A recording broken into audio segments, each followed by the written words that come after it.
Hello everyone, welcome back to, hopefully, the finale of Silent Hill 2 Remake. Boy, we spent a lot of time with this game, but it looks like it's coming to an end. We've got to go downstairs and do this section where you have to leave all your weapons and items behind. First off, let me check, are we in a full health? Okay, we are. So let's put all this stuff back.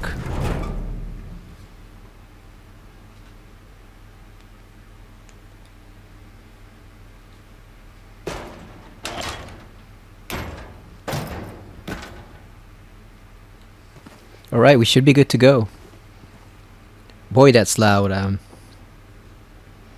was playing a couple other different games that are remarkably less loud than this one. So we are going down to the first floor.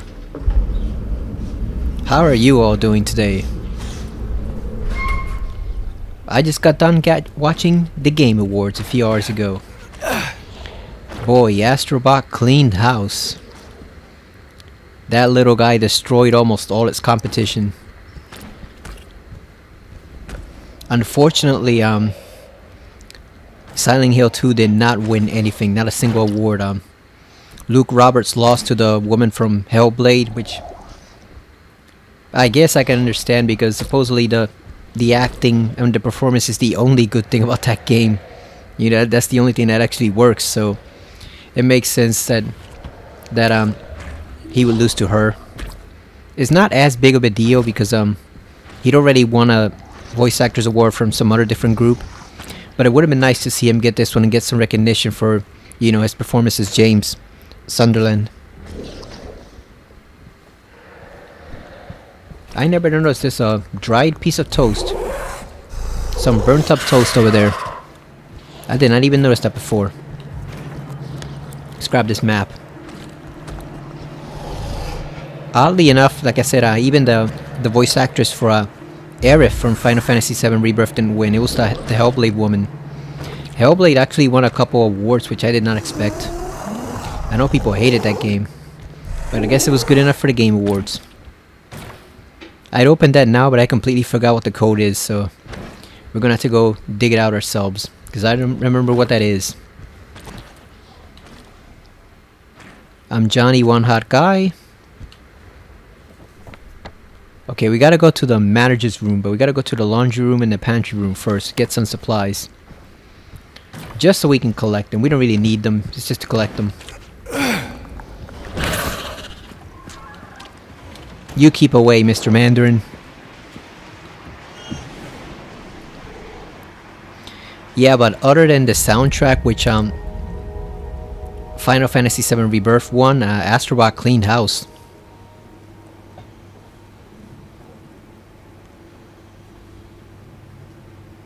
Alright, I think we only got one more glimpse of the past left in the Otherworld Hotel. So we're almost done with that.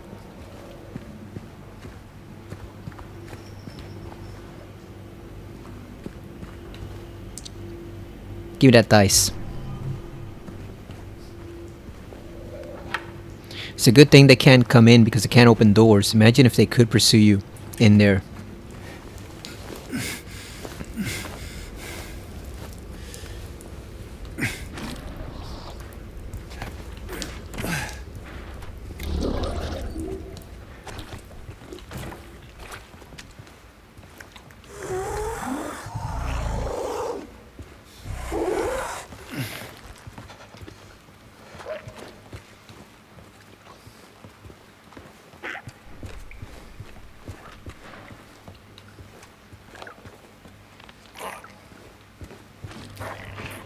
Let's go grab that dice while it's distracted.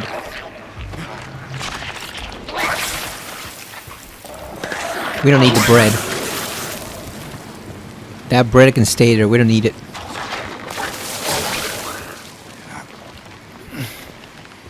We already got the trophy, so we don't need bread that badly. Oh, he's right here.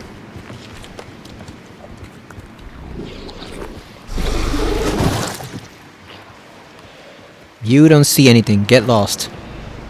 There's nothing here. That's just your imagination. There is no man hiding behind the door.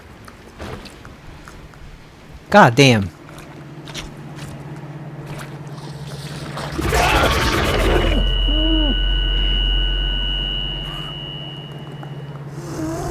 Is he gonna go away? There he goes.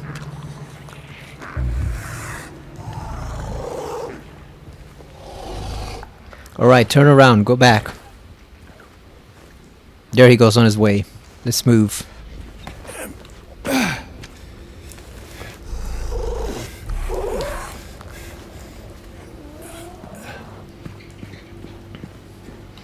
It would have been nice to see Silent Hill pick up at least one award though from the official ceremony, but the thing is, the Game Awards is traditionally not very kind to remakes. I mean, look at Final Fantasy VII Rebirth. It only got like one award for the soundtrack. That was all it won. People expected it to win like the best, and what was it? The best narrative design or best narration, something like that. Best narrative. It didn't win that either. I think Metaphor won that one. One of the only awards it actually won. I think Metaphor also won best RPG. Holy shit! I did not expect him to be there. I think Metaphor also won best RPG. So it was interesting, I guess, and it was fun to see Astrobot clean up all those awards. Like, if it couldn't be Silent Hill, then at least let it be Astro, because it was just way too predictable that Final Fantasy VII Rebirth would win, or the one people were really scared of winning, the DLC, that freaking Earth Tree DLC, because that would have been a disgrace. Not because it's bad, mind you. It's not that at all. It's the fact that a DLC winning would set a very bad precedent for future Game Awards. Not that they matter much, because not too many people take Jeff Keighley seriously or his ceremony, but the thing is, you don't want to set that precedent even as a joke. And I didn't put much stock in the conspiracy theories at first, but now looking on it, it's visibly obvious that god damn, he's right there. It's blatantly obvious that they only put in Shadow of the Earth Tree, probably because they wanted to avoid putting in either Silent Hill 2 or Stellar Blade. You know, Stellar Blade being affectionately nicknamed Stellar Booty or Booty Blade. You know, we all know what that game is about. Yes, it's action, but we all know what that game's real appeal is. And then Silent Hill 2, Jeff just hates Konami, so it really was an attempt to avoid having to put one of those two games in there. And it mostly worked because Astrobot won. I don't think either one of them would have defeated Astro. I don't think the power of perverts playing Stellar Blade is quite that large, but I think it was just in the end just another excuse not to put in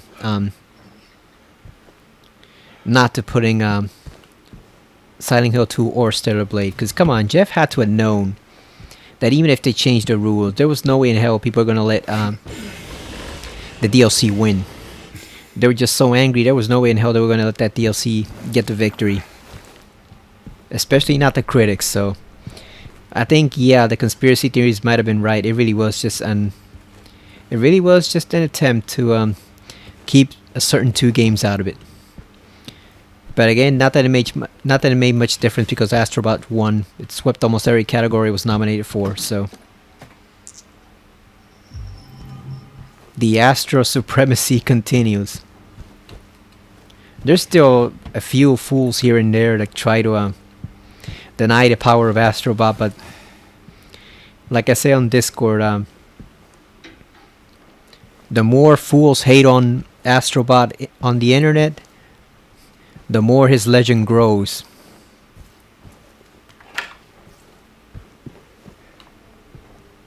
You know, the more they clown on him, the more powerful he becomes. I think an Astrobot 2 is almost guaranteed at this point. Okay, so this has not changed. It's still the same. It's still the same nipples on the top, sleigh on the bottom. So where's the nipples? Here they are. No, it's nope. There you go. Nipples on top and then sleigh on the bottom.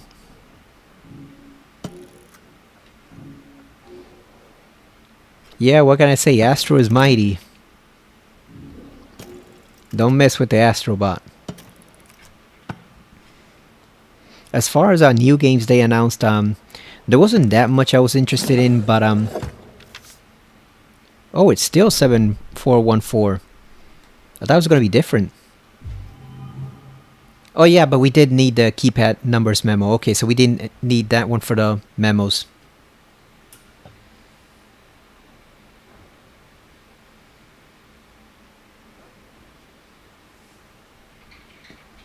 So it's a good thing we got it then, because if we had skipped that memo, I would have had to come back and redo an earlier save, and that would have been probably like 4 or 5 hours worth of work. So I'm glad we actually got it. We didn't need it, but we did get it. Why are you here? There's nothing in this door. It's just your imagination. Go home. Well, I guess you are home, but go somewhere else.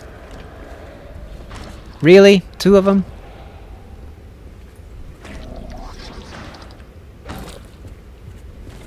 Let's get in this window before they kill us. You don't see anything. It's your imagination. There we go. Give me that videotape.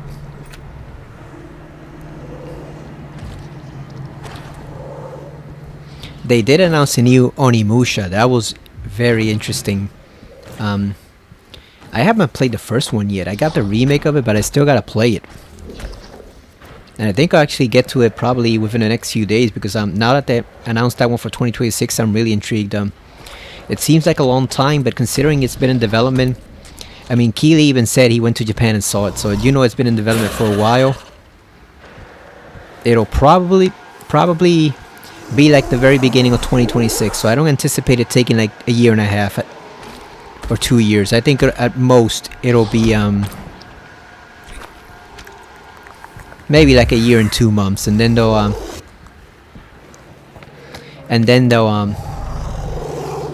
unleash the new Onimusha on the world. So I gotta go play the remake. Getting here, James. Those guys move fast. Get your ass in there. Yes, I gotta go play that one, and I guess if I really like it, then I'll play the second and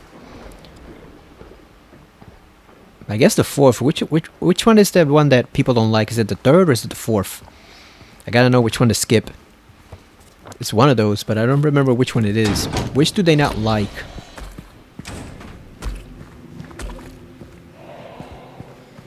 Yeah, which Onimusha game is bad? I gotta look into that.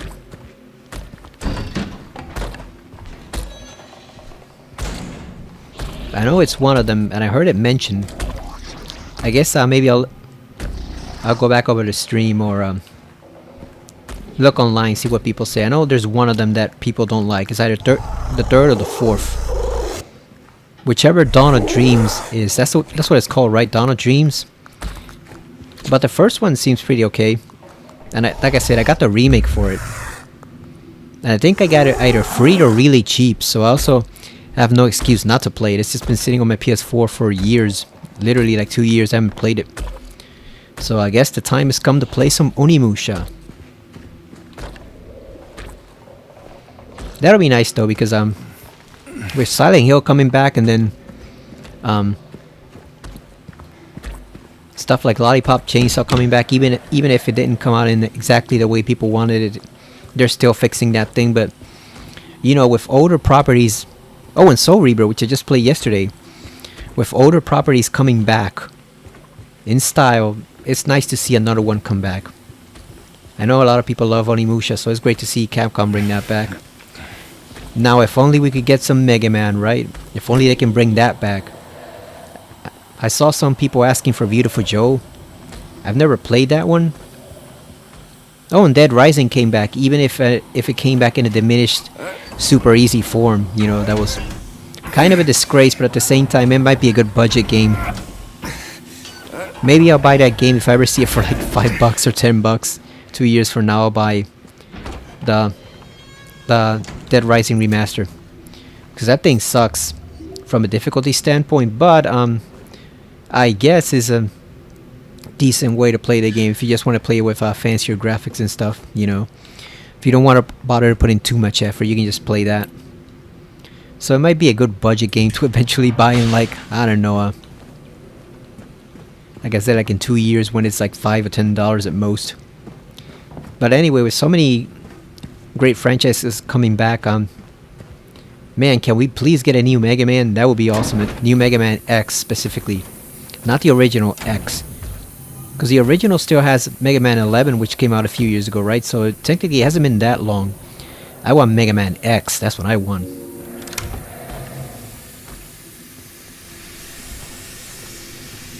All right, where's our can of light bulbs? I don't think we can see it. I think we might have to come back down here with the flashlight, because I'm almost pretty sure there's one. Where's the valve? What do we do with it?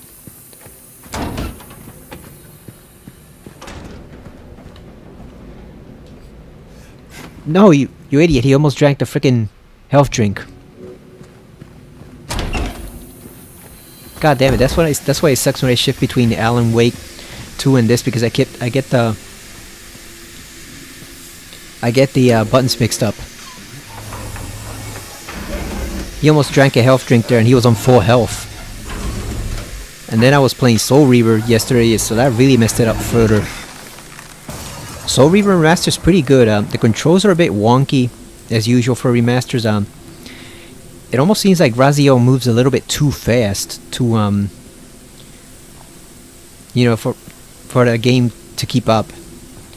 Like, his movements are a little jittery, but other than that, I got no complaints. It looks pretty damn good. You can defer on some of the artwork done for the remasters, but overall it looks pretty damn good.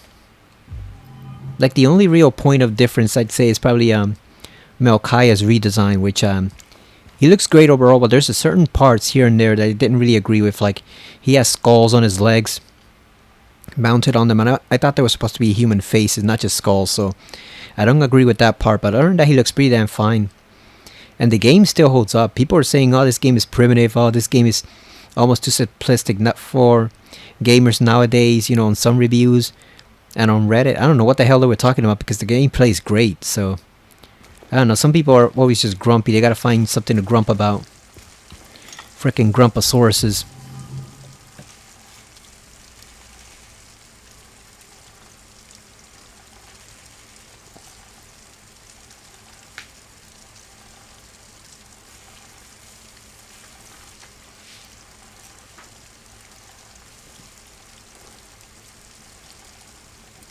Oh, I guess there is no can of light bulbs. That's a glimpse of the past. I could have sworn there was one. Did I just make that up from the other two previous playthroughs? Maybe we could just come down here with like a flashlight and investigate it, because we're not gonna get the chance later on. Once we're in the other world, we no longer come back to this area quite the same. It's changed. Since it's different, you can't really check anything out. So yeah, we're gonna come back with the flashlight and just see what's in that kitchen, just in case. Even if it's not a glimpse of the past, I just want to see what's in that kitchen again, because I didn't do it the last time. Damn, I was always gonna press a triangle again. See what I mean? I just keep thinking we're in Alan Wake's territory, where you press triangle to access the inventory. No, triangle is for him to drink the alcohol here so he can heal.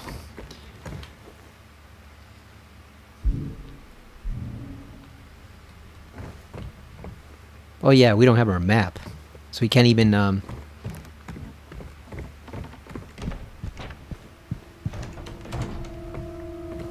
this is not the... Oh, it's over here. Never mind. At least there weren't enemies. You know, it could have been worse. In the original Silent Hill 2, there's enemies waiting for you up here and downstairs, so you kind of have to handle them without weapons.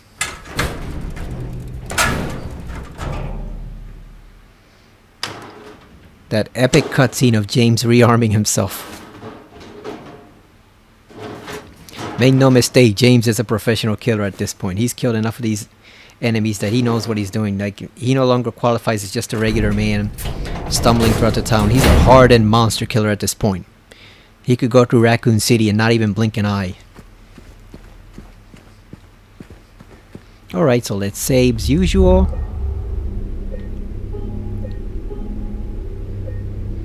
And speaking of killing, I saw a Reddit thread because I was reading the Silent Hill Reddit, and oh boy, you should probably not do that too often, but I was reading the Silent Hill Reddit and I saw a thread asking how much we can trust Mary, like whether Mary is a manifestation of James at the end, you know, and whether we can really trust anything that she's saying, or whether the leave ending is a lot more ominous. That it's just him manifesting the desire to forgive himself for what he did, etc. I personally think it is Mary at the leave ending. You know, maybe not in any of the other endings because they changed them from the original where she appeared more than once, but I think it's definitely her in the leave ending. And I think some of the others are obviously different, but I think it is her there, because remember, this isn't just a place where your thoughts manifest into reality. This is also a place called the place of the silent spirits, which means that there probably are actual ghosts and spirits here, not just a manifestation of people's thoughts. The hotel's getting raggedy. You guys gotta get a cleaning service here. Anthony Melchiori from Hotel Impossible to hate this place. What have you done to the walls? He'd be bitching about the mold on the walls. But yeah, the thing is, what happened to our flashlight? Oh, there it is. I'm gonna go downstairs and check that out. The thing is, the whole thing about the manifestations is that if everything in the town, absolutely every single thing, is just a manifestation, it becomes very, very boring. You know, it because then it's like nothing really matters. You know, nothing really matters. Like, oh, it's just all thoughts and people's sins and all that stuff manifested, and there's no real context to it. Like, I mean, there's nothing beyond that. It becomes so boring if every single thing in the town is just a manifestation of people's thoughts. Silent Hill needs both sides to work. You need both the manifestation part and the supernatural.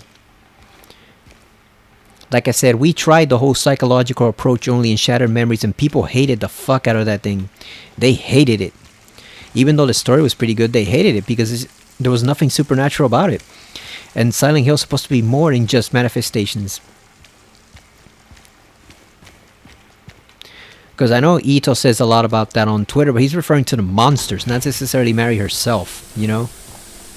I just want to see if that can is down here, or if I just imagine that whole thing, finding the empty can of light bulbs. Yeah, I guess we just imagine it then, because there's nothing here. And we can't turn off the vent now, so...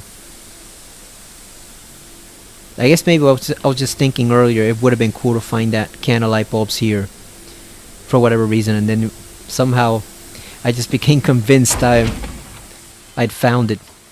I pulled a James on myself. I became convinced of something that's not true. So let's go put the music box.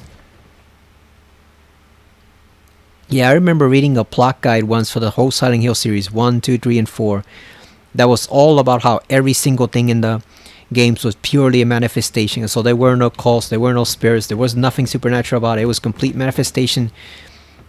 And funny enough, it was by a strategy guide writer. I think it was President Evil, who normally is pretty damn good at writing strategy guides, but I read that story guide for the series, and I gotta tell you, that was the driest, most boring as fuck story guide I've ever read for any video game series ever.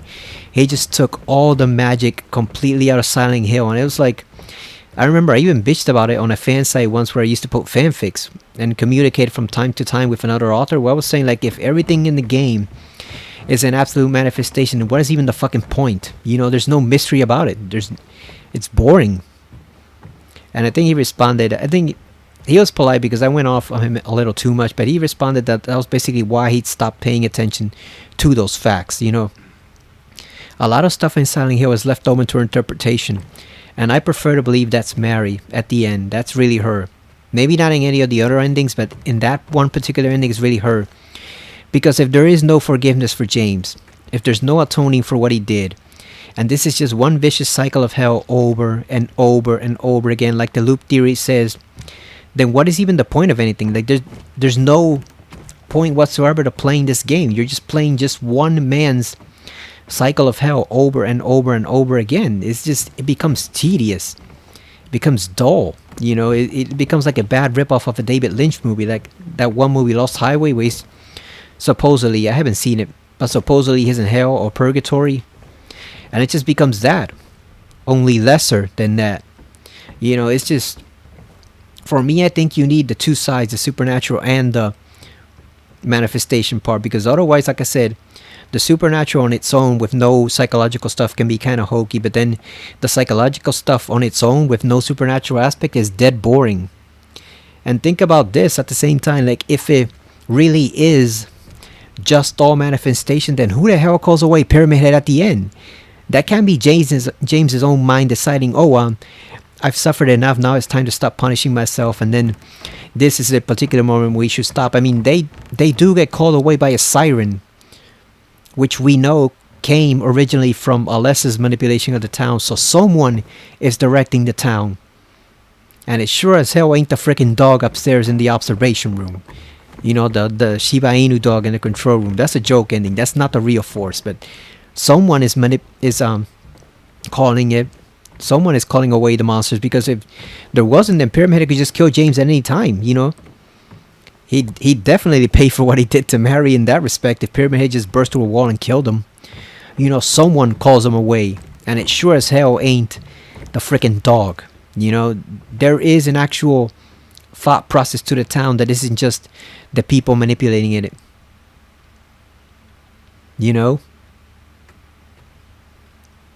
Because someone also decides to allow James to be armed enough to have a chance to withstand Eddie's assault, because if not for that, Eddie would have killed him just like that. And James never would have completed his journey. He just would have been dead. And who knows, if Eddie had encountered Angela at some point, he might have killed her too. So it's just like, there's a greater power directing the town. Obviously in real life it's the developers, but in terms of the lore, it's obviously some type of presence or spirit there. Now, whether it's a god or a demon or whatever else, that's up to you. But I think you cannot argue that there's nothing there. And again, it makes it a much more richly rewarding experience if, like Mary said, this is a sacred place, and it's not just some blank slate. That's basically the equivalent of that one Star Trek: The Next Generation episode, the fifth one, where no one has got boldly gone before, where they go to the edge of the universe and then they find that area where everyone's thoughts completely come to life.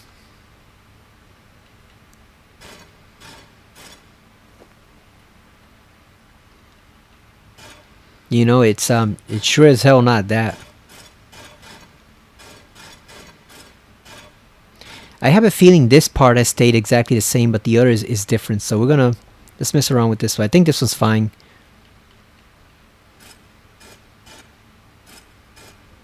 There we go. Let's alter this one. I think this one has stayed the same. The bottom part is different now. The actual memo puzzle. Oh, damn, we had it right there. That's not quite right.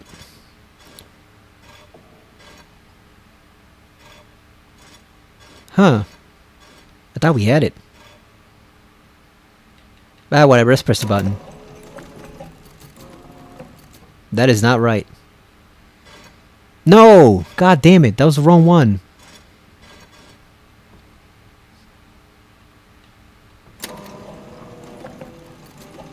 Okay, so the top one is good. The bottom ones need work. The top one is good.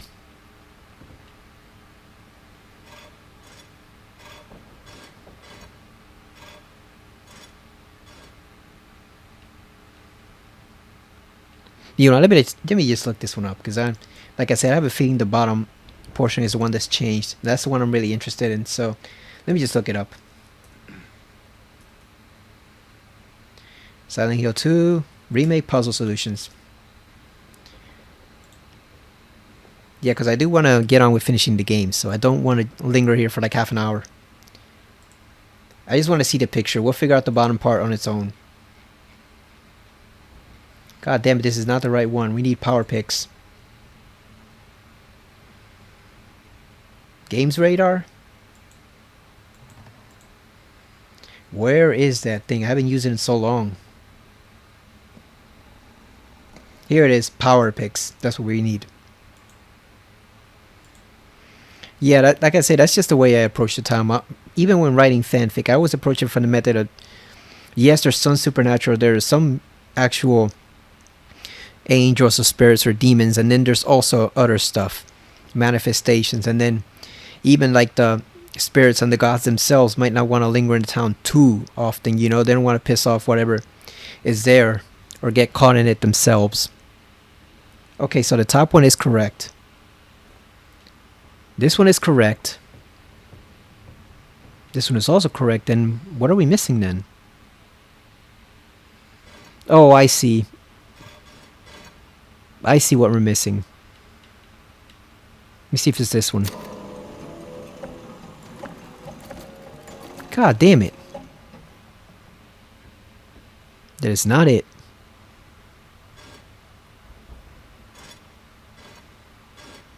There we go. Got it.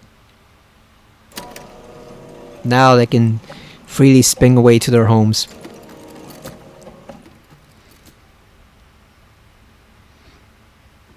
Like I said, I even saw a post by someone saying, "Oh, we can they can totally redo Silent Hill 1 in a way that is purely psychological." And I'm just thinking that would be the most boring shit imaginable. If you just took a lesser story, which has a lot of occult and supernatural stuff, and just dumbed it down to be it's all manifestations and nothing's really real, and it's, oh god, like, just avoid remaking the first game at all if that's the shit that you're gonna do. You gotta keep the supernatural stuff, because that was what brought people into Silent Hill in the first place. It was different from Resident Evil. That was a biological horror, you know, and stuff like System Shock. It was different from all that stuff. And it was a different type of occult horror than Alone in the Dark was. You know, remember those old games? Alone in the Dark. With One-Eyed Jack. Remember that one? I did not even know until recently that the original Alone in the Dark games were based around pirate ghosts. I always thought they were just based around eldritch stuff like those Cthulhu deities like in the new one. I never even imagined they were all pirate ghosts. But yeah, it's like the supernatural element was one of the things distinguishing Silent Hill originally from Resident Evil. You want to get rid of that completely, you fucking moron? You have to have both. And also, like I said, it's going to do you no good if you piss off half the fandom. The fandom is basically divided in two. You have half of the people who like the supernatural stuff over the psychological, and then you have the people who like the psychological over the supernatural. And then the key is to make them meet in the middle, like Silent Hill 4 does with its story. Remember, the bad thing about Silent Hill 4 is not the story, it's the gameplay. The story itself is fine. The story is fine, the atmosphere is fine, the lore is fine. It's the gameplay that sucks. That's where it falters. But the atmosphere and story themselves are perfectly grade A material. And obviously Silent Hill 1 and 3 have a lot of psychological stuff in them. You know, the god inside Alessa/Heather might be, you know, manipulating things around her, but it's also drawing on her own fears and thoughts and past occurrences and past ordeals. Even the Silent Hill 1 monsters, as much as they are non-human monsters, is still based off Alessa's fears and stuff like that. The only quote-unquote real monsters are possibly the nurses and doctors, which, because she perceived that they were possibly in league with the Order, she just killed them and then made them into puppets with those grotesque humps on their backs, the parasites. But other than that, it was all just stuff from her own imagined psyche. So you have both. You have the supernatural and the psychological working together to create a complete picture. Take one or the other out of it completely, take it away, and the whole thing collapses, like Silent Hill Shattered Memories did. Which is, like I said, it should have been really a standalone non-Silent Hill game. It would have worked perfectly then, and did not work well as a loose remake or actual sequel to the quote-unquote bad ending in Silent Hill 1. Alright, and a slumber deep and a poison sleep on a bed of stone, dreamless all alone. And so she wept in silence with no prince to marry, her life to be forfeit, heartbroken and solitary. When the clock would strike into the dead of night, hastily she would delve, all alone, all by herself. Boy, these went dark. These are darker than the original ones. Okay, so the first one is the slumber deep, poison sleep, on a bed of stone, dreamless all alone. Is it 1?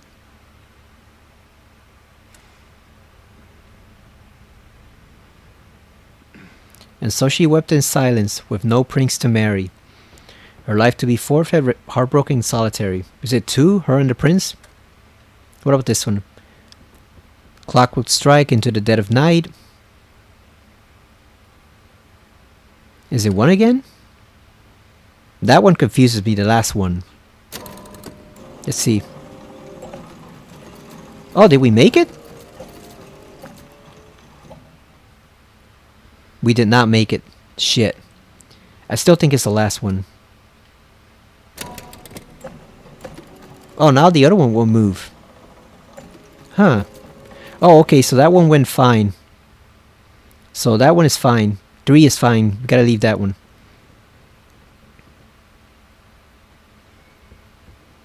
I guess we can just brute force it. Oh, really? Now she won't move. Let's just reset it. Alright, here we go. Let's just reset it. I still think this is 1.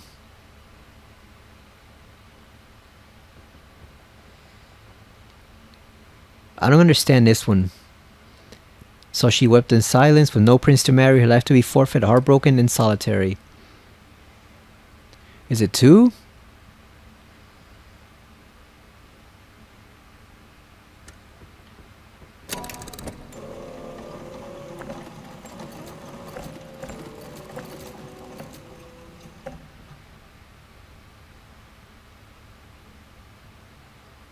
Into the dead of night. Is it 12?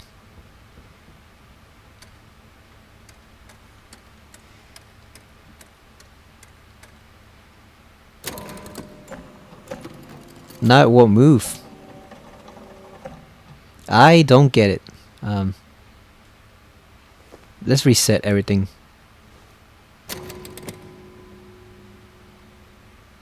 I still think this is 1. I don't know what this one is.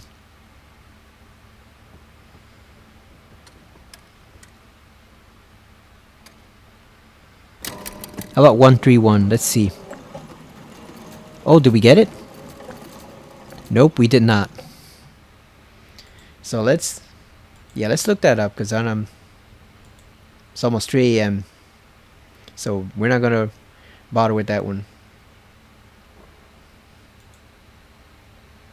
Actually, we can't use the power pick for that one because it doesn't have the hard difficulty puzzle. Music box hard. Yeah, let's see what the hint is. I want to see what games radar. Let's see. I want to see what the hint for it is.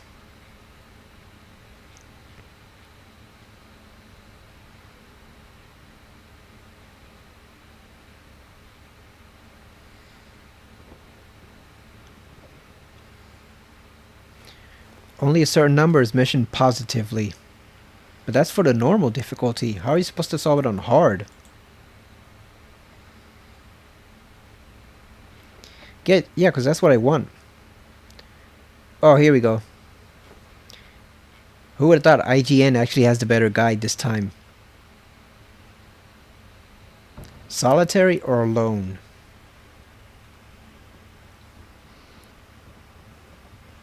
So they have to be 1. And this one has to be 1 also. Is it 111? Can it be that simple? Let's see. It is that simple. Fuck! Damn, they tricked us. God damn it, James, we've been bamboozled.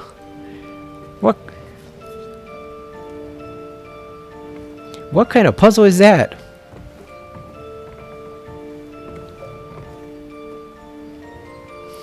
Like Dark Helmet said on Spaceball, what kind of stupid combination is that? What kind of idiot would have that combination in their music box? We've been bamboozled, James. It was 111. What in the fuck? The other one was more complex. How the hell does that even work? How does that even work? Because yeah, look at it. If you look at it standard, it's 751. So how in the hell does that even work? Man, fuck this hotel with its weird simplistic ass puzzles, James. Let's go meet our wife.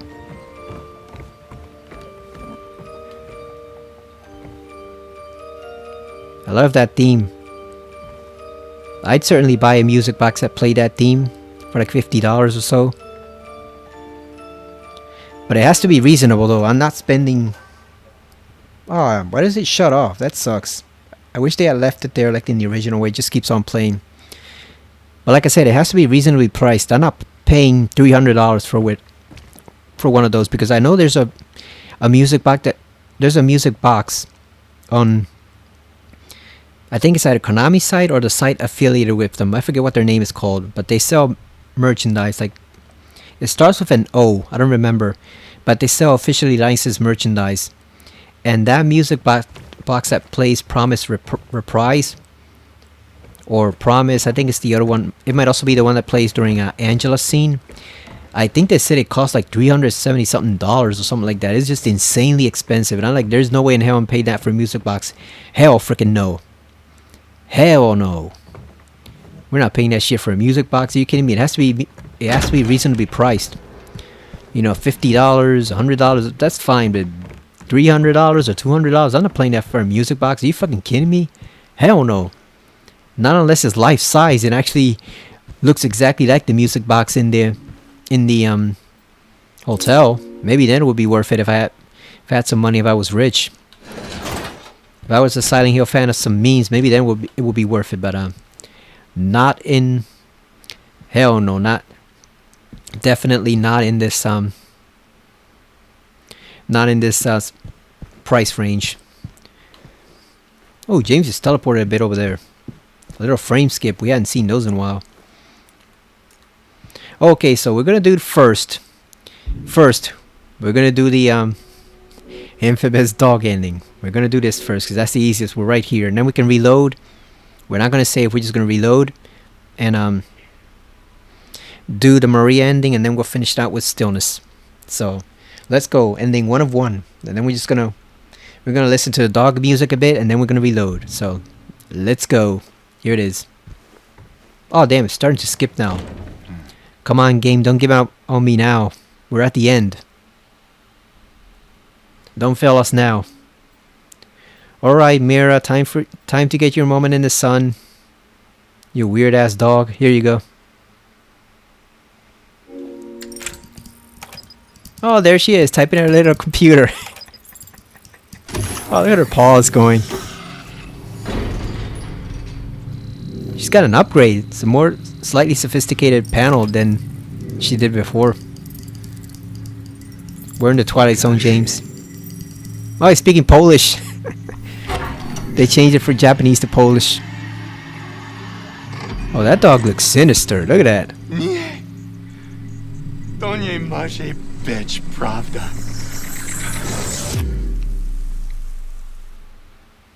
That's an ominous face. Oh, look at her with the hat. It's like Snoopy working at a pad at NASA. I saw that series recently, Snoopy in Space. That's it's a little corny, but it's still awesome to see Snoopy actually doing work at NASA.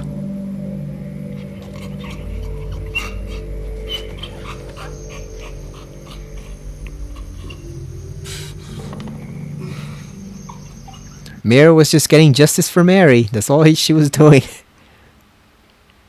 Alright. The goodest boy. Even though it's a girl. Alright, here we go. The dog sequence. Oh, we got 2 trophies.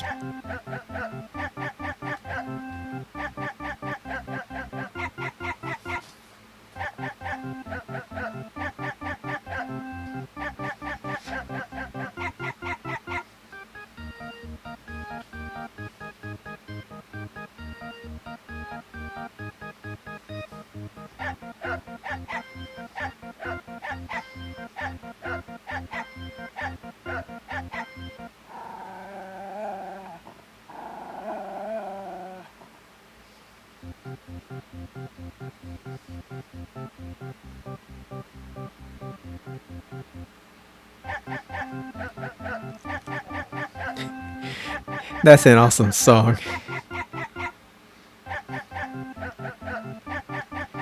That must have been so fun to record.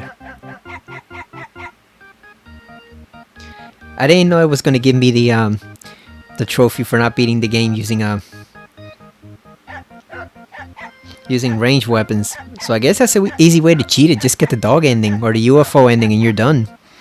You only have to fight the final boss. Or the pyramid heads, which I'm guessing will probably be hell.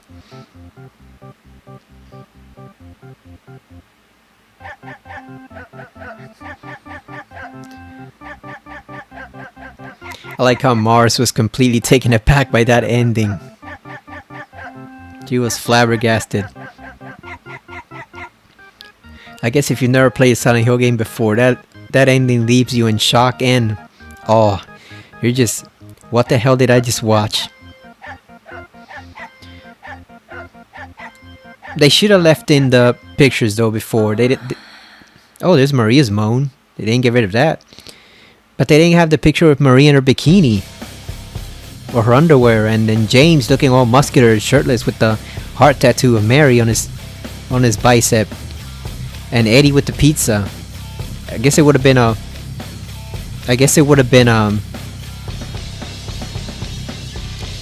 what do you call it? A bucket of ice cream in this one since he didn't have pizza, but oh, they should have left those images in there just to have it like a retro feel.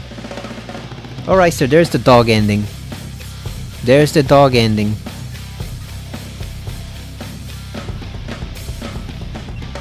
Alright, let's skip that because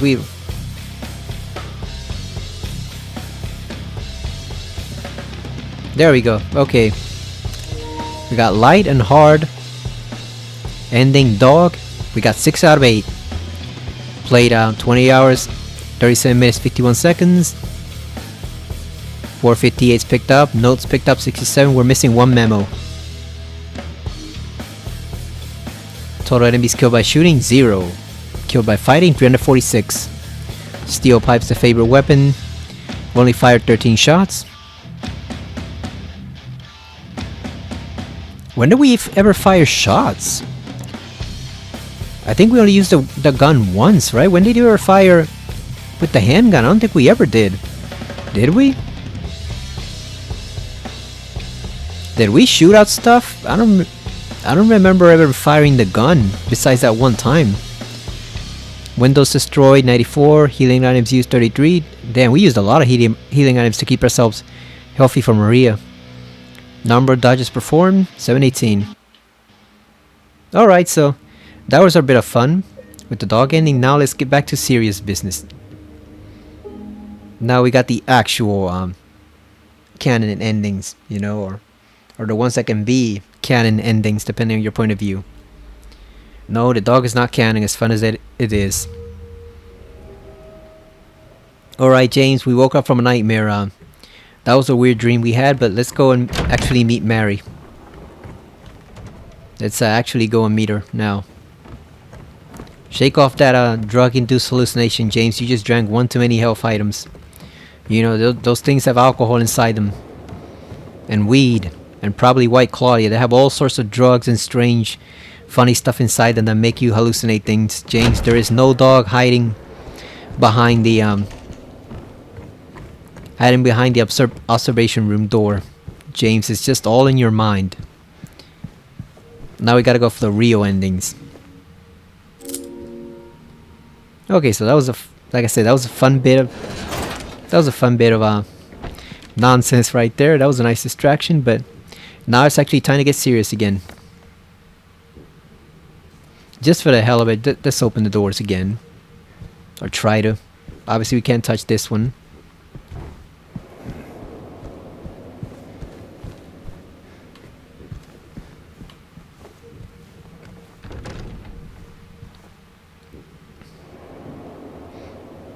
Now I was thinking we had to use this key along with this room, but actually no, this comes later, so we gotta use that downstairs.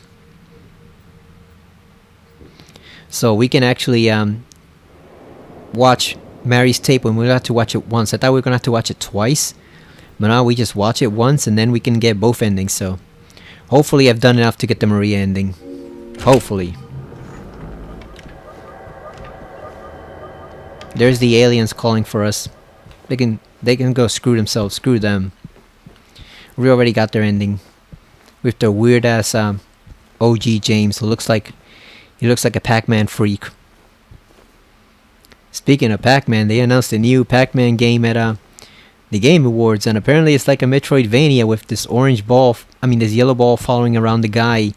I don't even know who he's supposed to be. It's like Dark Horror Pac-Man. It's the weirdest thing.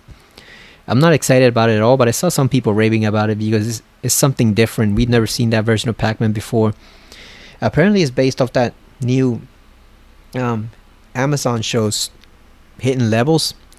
Is it Amazon or Netflix? One of those two. It's called Hidden Levels or something like that.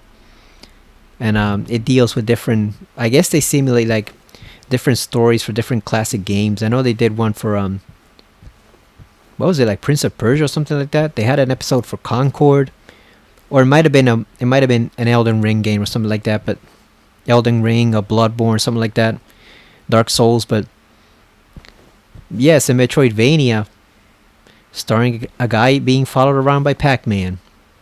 So that was unexpected. That was weird as hell. I guess I could try it eventually if it seems like fun. It doesn't seem like the type of game that would actually cost a lot of money, so that's one benefit to it. Alright, James, let's pop in that videotape. Here we go. We still have our white Claudia, which we used last time, so we're not going to use it here. Oh, look at the handprint on the dust on the VHS deck. I never noticed that before. Like I mentioned before, we used to have one of those old wooden TVs that he's staring at right now, before we moved a few years ago.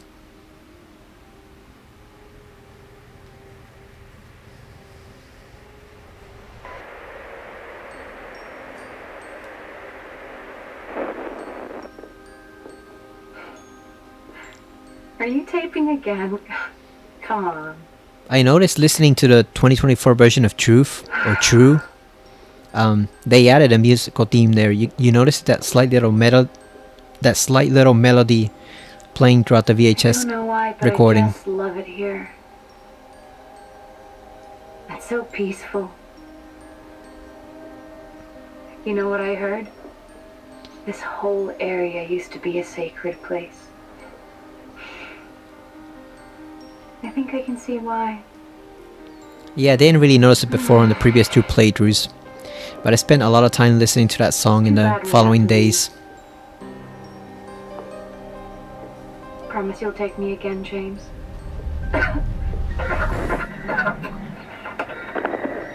Here comes James with his bullshit. Apparently he kissed her in the original before doing it, and here they kind of skipped that part.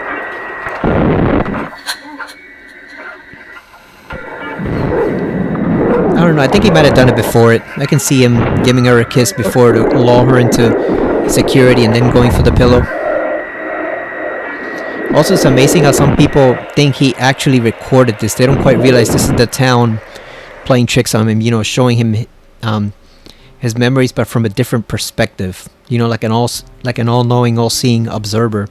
They literally think James recorded this. It's like, no, he did not record his wife's death, you freaking morons. I guess that's a little too harsh, but it's like he did not record his wife's death. That was the town showing him what really happened from an outsider's perspective. That's also why I think there's another person's directing things, because if we were honest, if it were up to James, he would not want to know that. Do you know where Mary is? His mind would not be like, oh, it's time to know the truth now. Talk to me. We've got to awake from our delusion now. No, he would keep trying to fight it as long as possible.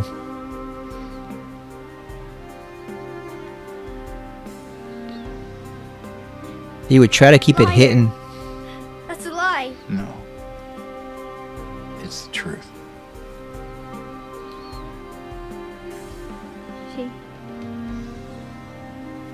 She died because she was sick.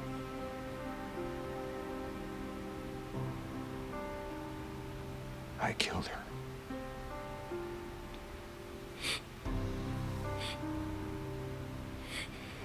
Killer?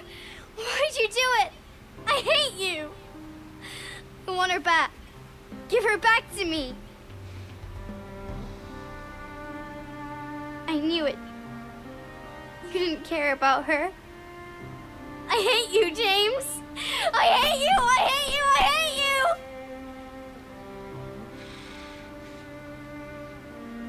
She was always waiting for you. Why?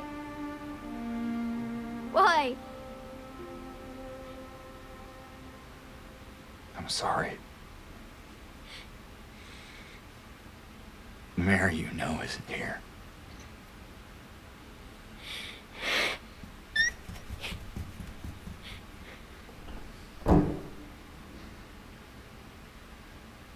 So like some people say, they think Laura would turn him in at the first rest stop or wherever, even if she left with him. But the thing is, once she gets past that, first of all, she has the letter which the town kind of took from her, so she will be able to read Mary's thoughts. But then also, once she got past like that initial trauma, I think Laura's smart enough to realize that if she does turn him in, she's basically screwed. She would have ruined her own life, because they would send her back to the group home or orphanage or wherever she is, which...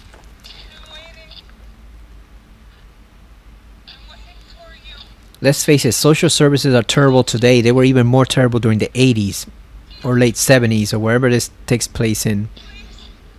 So to expect Laura to just go back to that is, I think, is very unrealistic. I think she would try to make the best of a situation.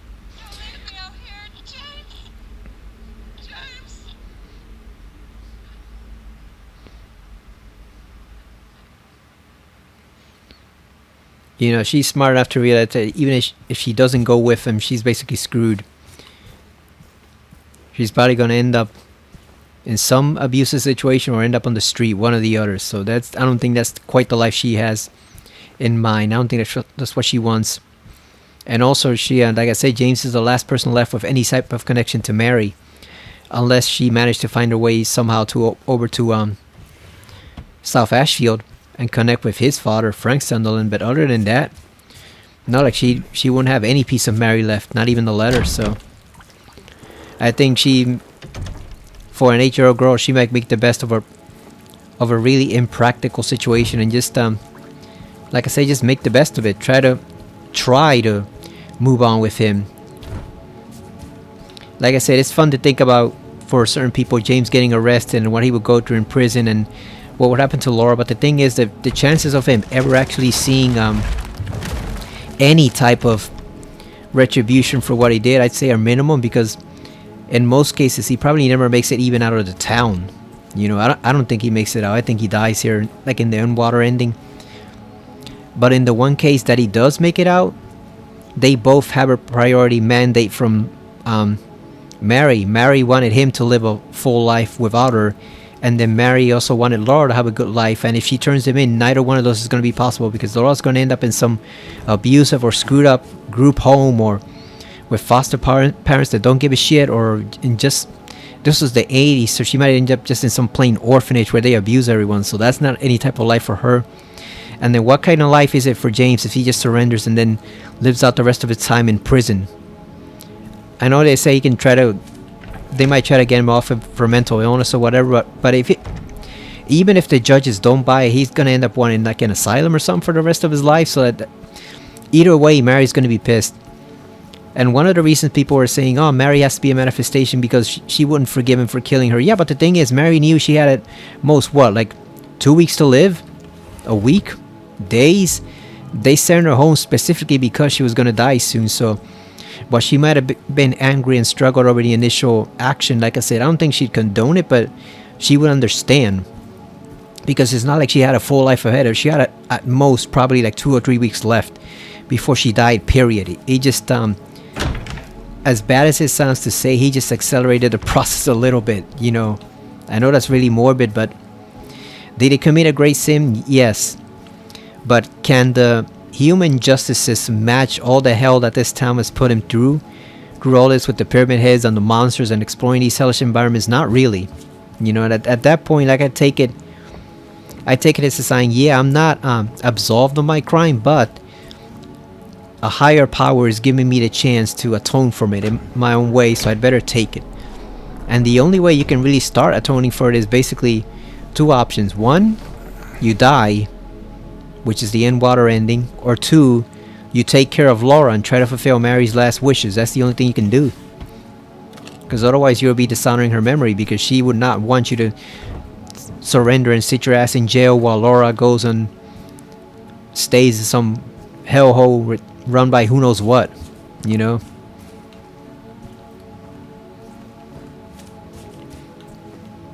Can you imagine? Apparently in the original Silent Hill Homecoming, Laura was supposed to be that Laura, remember her, Alex's friend?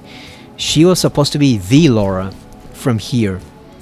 Can you imagine the screwed up set of circumstances that would have led that version of Laura to end up at Shepherd's Glen, which is a virtual hellhole and filled with religious lunatics that make the regular Order members like Vincent and Claudia seem sane, because those guys are completely insane. They make the others seem normal. Can you imagine the hellish set of circumstances that would have led that Laura to end up at Shepherd's Glen? I don't want to imagine it. Hell no. She's better off with James whether you like it or not. Like I said, he's got a job to fulfill now. He can be a father figure to her and fulfill Mary's last wish, so... And let's face it, Laura's also a manipulative little brat, so she's going to take advantage of that to pretty much get him to go easy on her on pretty much everything. Because that threat of her turning him in would always be lingering no matter where they went. It would always be at the back of his mind, and it wouldn't really evaporate until decades later after he's raised her. So I think she'd always be holding that over him, even if she grows to love him. That if you do something I don't approve of, if you do anything I don't like, I'll tell on you and reveal to the authorities what really happened to Mary. Because the way she died, the way he smothered her, he can easily claim that she just died from the illness, and no one's gonna question it. They need to do an autopsy, and if he says no, and then Laura says she saw Mary die or just lies for him, they would be completely convinced. Especially once Frank backed them up, his father, and the nurse Rachel, who knew Mary was gonna die eventually. So all these interested parties know, they knew way before this that Mary was on her deathbed, so they would have no issue believing that she died from the illness. And if in Laura's case, it might even be necessary to lie for him. Not so he can have a better life, so she can have a better life, because she's smart enough to know that if she goes back to that group home or orphanage or wherever the hell she's staying, she's screwed. Because she doesn't have parents. Her parents dying in a fire. We knew that already from the original Silent Hill 2. That's why she kind of looks away when James mentions whether her parents ever taught her manners, and she just looks away because it's like, you asshole, my parents are dead. And any sibling she had are dead. So it's like,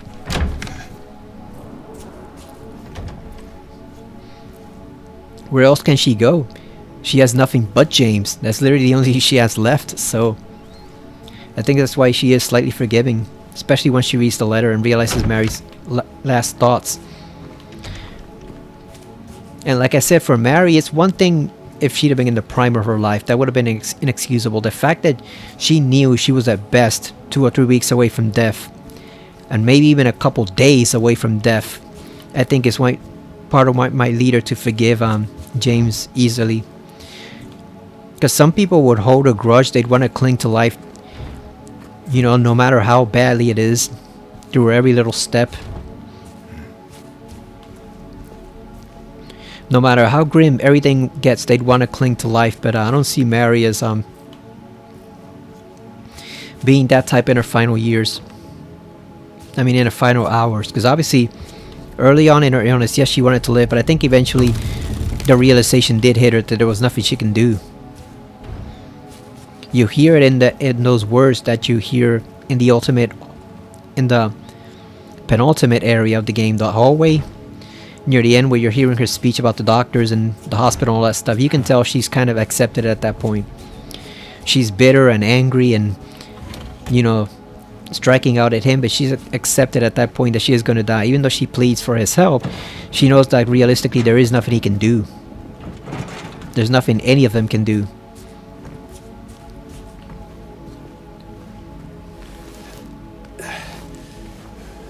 I'm not reading that message because I have a feeling that might lead to a different type of ending than the one we want. We want Maria, so I'm not reading that thing. But that one, but it says there is no healing of thy bruise, thy wound is grievous, so it's basically saying in a way that there is no way for James to recover from what he did or atone from it. But the thing is that he can still try by trying to give Laura a better life, which still can't get it right. 22. Look at this moldy bathtub. Or is it just burnt? Yeah, he can try to atone for what he did by giving Laura a better life, because otherwise she's not going to have one.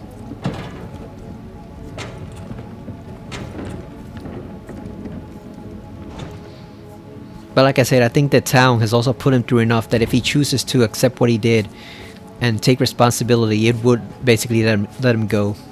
If only for Laura's sake. Maybe not for his sake, but definitely for Laura's. Because even Angela, the problem isn't that Angela killed her father or brother. Her father and brother, and possibly her mother. It's the fact that she won't accept that she didn't deserve what happened.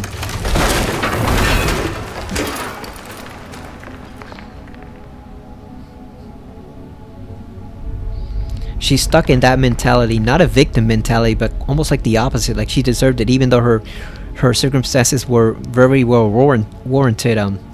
She was well within her right to defend herself that way, but anyone else would have done the same. But she can't accept it because of the guilt.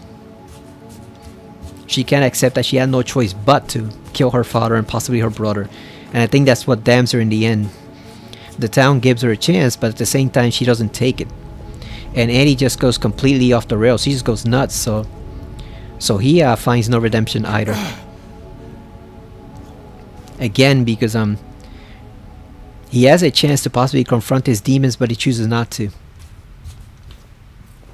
Oh, I forgot we did not go into the bathroom in the other one. Shit. It was upstairs.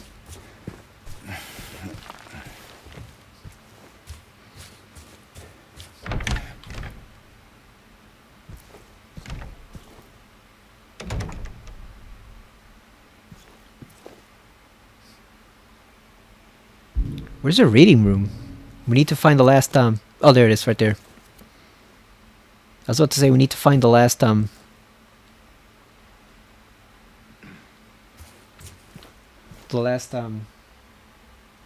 glimpse of the past. We need to find that one.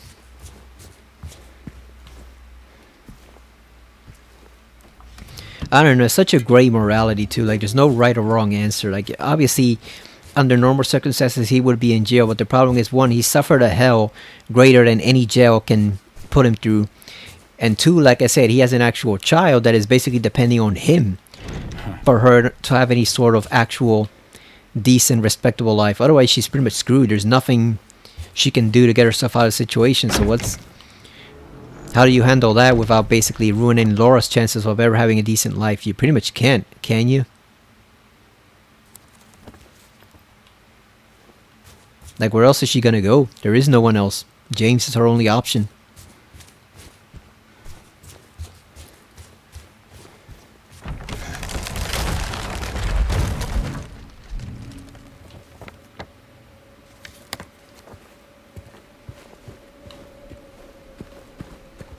Alright, we got one more glimpse of the past. Let's go.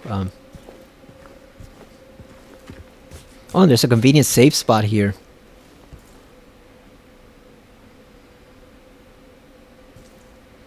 So let me take a look quickly at the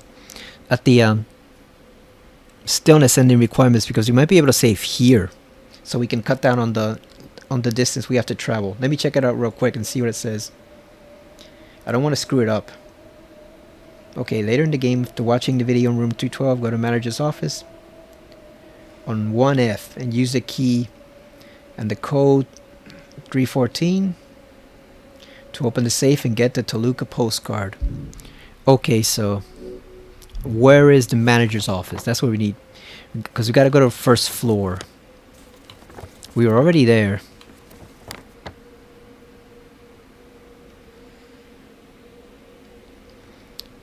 There's the first floor. There's the boiler room. Okay, so how do we do this? Let's see. Should we make a separate save or not?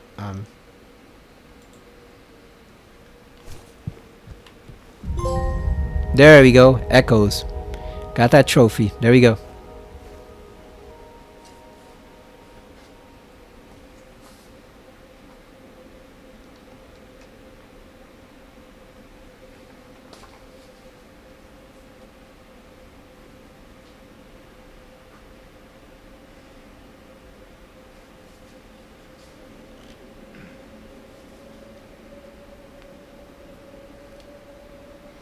So I marked it down, so all the glimpses are complete. Like I said, unfortunately, I think I imagined that one with the can of light bulbs. So all the glimpses are complete. So that just leaves one memo and one photograph to go. That's all we have left to get. I don't think I saw the radio one pop up during the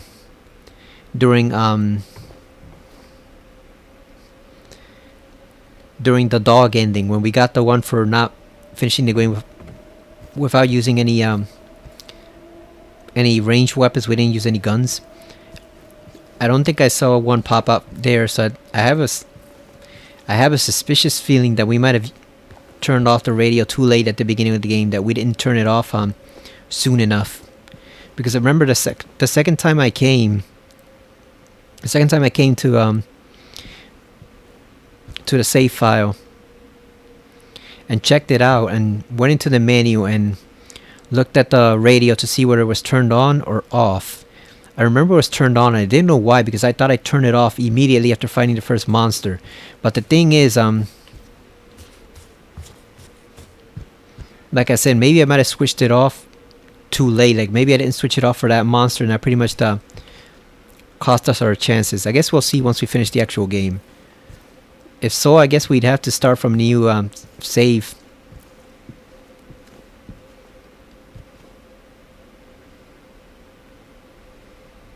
So I guess I would just do a playthrough on my own, and then as quickly as possible, I guess just breezing through the game, and then just play with the radio turned off. Like I said, just do another easy playthrough, and just get that one trophy, because otherwise we can't get the platinum, which would suck, because I wanted this one to be the last playthrough I did. But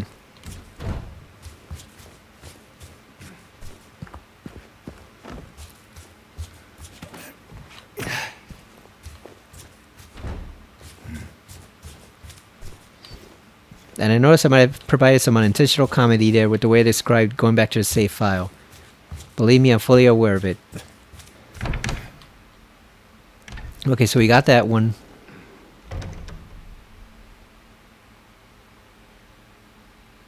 Okay, so the memo and the photo downstairs. Also said we were going to look at the photos ourselves, because I didn't trust what the internet was telling me. We're going to look at the photos ourselves.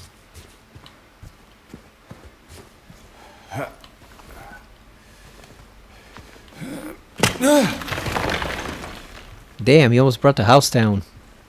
That was some stomp. That sucks though, if I did have the radio turned on at the very beginning and switched it off too late. That would suck, because we have to play the whole game all over again. Should we listen to this or not? Because I have a feeling that might affect the Maria ending. I don't know if I want to listen to that recording.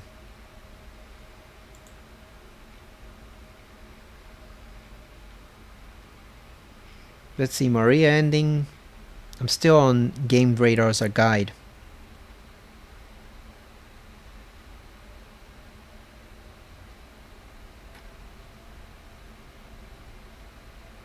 It's not listed here, but I'm not going to risk it. I am not going to risk it, because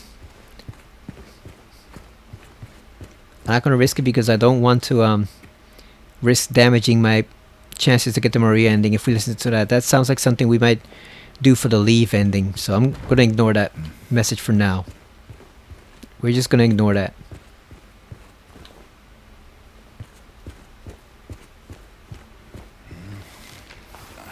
I don't think anyone has a complete list of items that affect the endings and how the point systems work.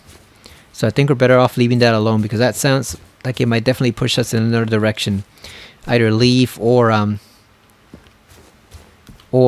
in water, you know, talking about how much suffering it is.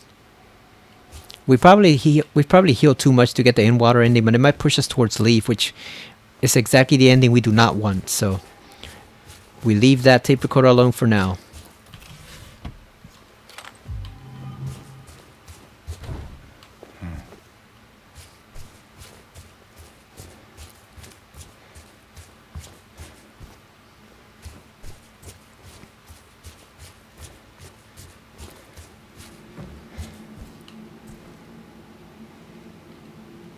Wait a second. How do we get to the managers? Because if we take the elevator down...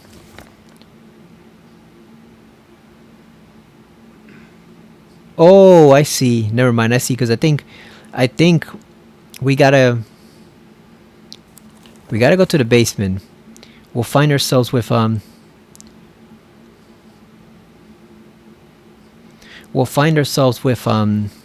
Angela, but then we go up the stairs, and then we can get to the manager's office. Okay. Even though we really shouldn't here, because that's not the point here. I just want to see how it works.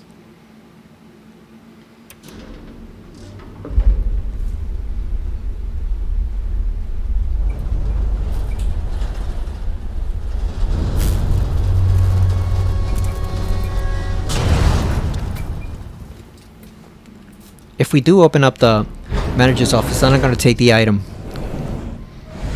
It says you have to take and examine the postcard at least once.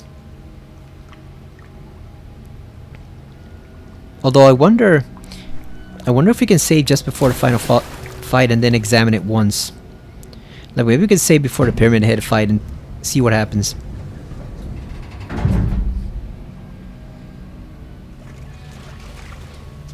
Because at the same time, this will be a long sequence to replay. If we can just save before the Pyramid Head fight.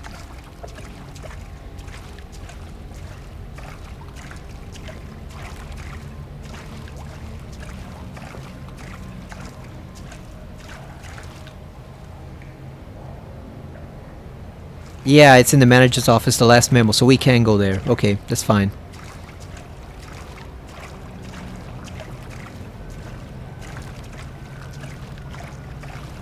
There's a big debate about whether James is meant to be sympathetic or not.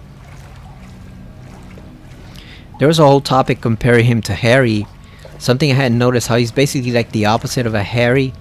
He seems like a hero on the surface, but he's really not. Whereas Harry's the genuine real deal, as they call it. He is an action hero in a sense. He genuinely does try to rescue his daughter, where James looks like a hero, but it actually turns out to be a villain. Or the villain, depending on your point of view. The antagonist of the game. And one of the prime antagonists of the series, if you think about it. But he's definitely a complex character. It's not as simple as, oh, he just killed his wife because he was angry. Like, it's definitely more to it than that. It was a combination of various factors and stress that led to that. To him making a heinous, awful choice, but at the same time, it's a choice that a lot of people could easily fall into if they don't get any support during that time where they're trying to take care of a sick loved one that's getting worse and worse. They're getting progressively worse and you can't do anything about it. That could stress anyone out.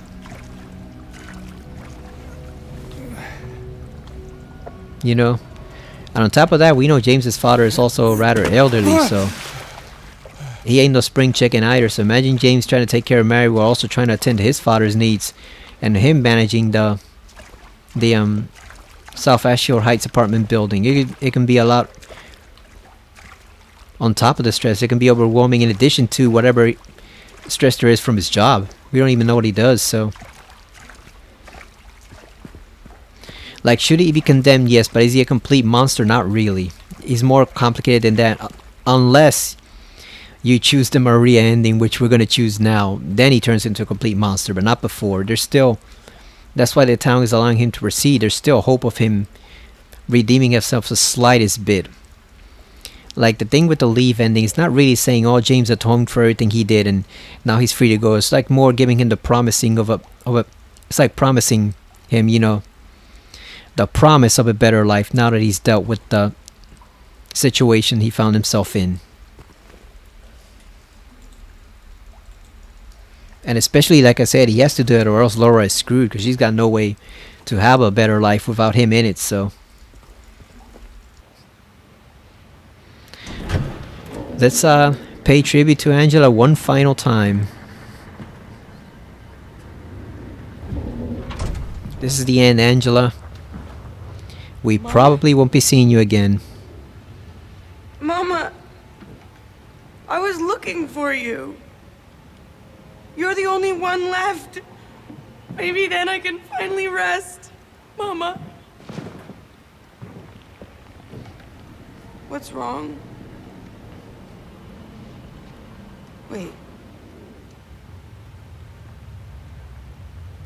You're not my mama. It's you. I love this musical theme. It's a pretty good remix of what was already a very great track on the original soundtrack. I'm sorry, Angela.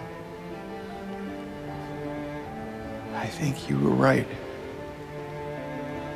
What we're looking for, it's not here.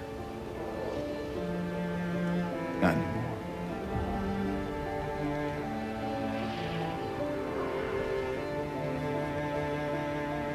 Thank you for helping me earlier. But I wish you hadn't. Even Mama said it. I deserve what happened. No, Angela, that is not true.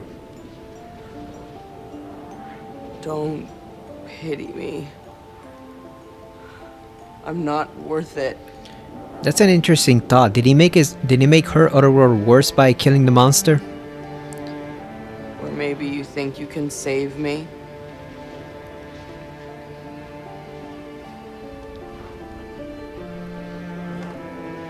Will you love me? Care for me? Heal all my pain?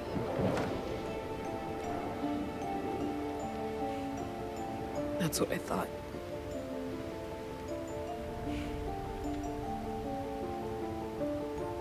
James.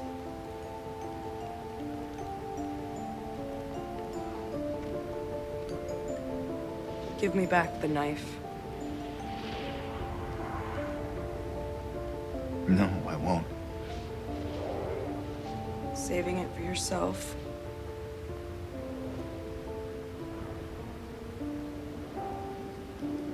Have it your way. It doesn't change anything.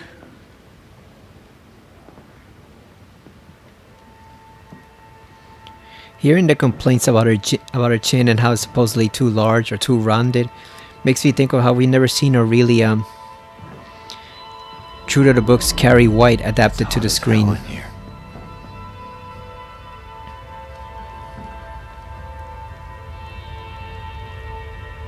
You see it too?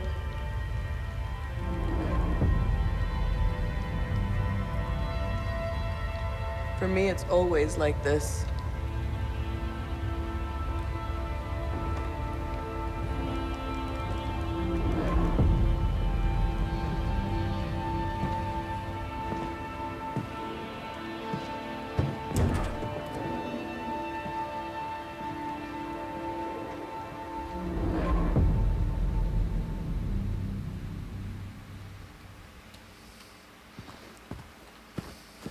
Yeah, so goodbye, Angela. It just occurred to me we also should have saved at the bar instead of over here, because then I don't know if we'll be able to get back to this. We probably should have saved over there.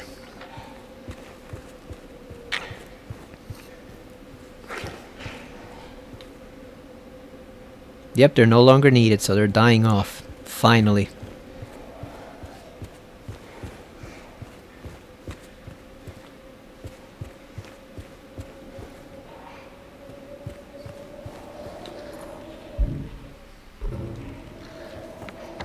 We'll check to see if we can go around it.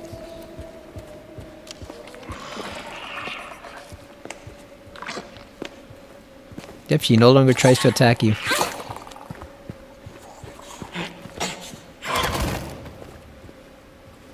She's done.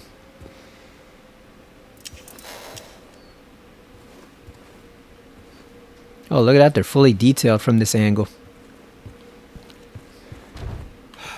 That's locked.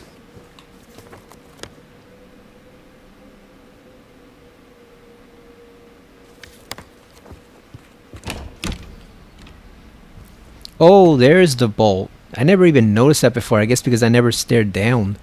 That's why I didn't notice it. There's the bolt. There's a freaking spider-ass mannequin. Struggling to stay alive now.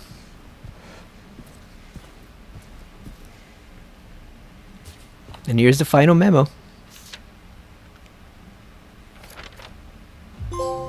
There you go.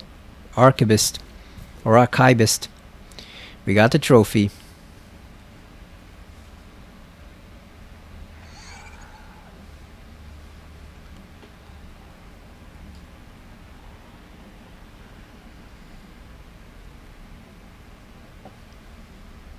I'm checking to see, can we use it at any time, the postcard? Because if we can just pick it up now and then examine it later on. Let's see. Get the Key of Sorrow.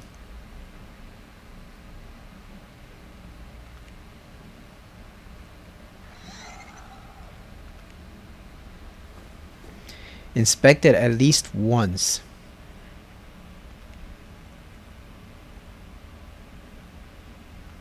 So I'm guessing as long as we don't touch it, we shouldn't get that ending, right? As long as we don't touch it.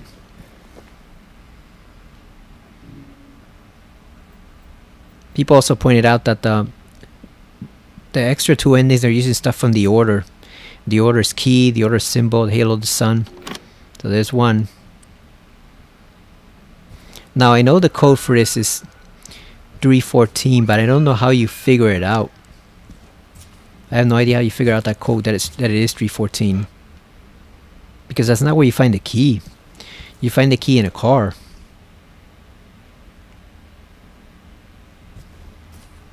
Let's give it a try. I guess as long as we just stare at it.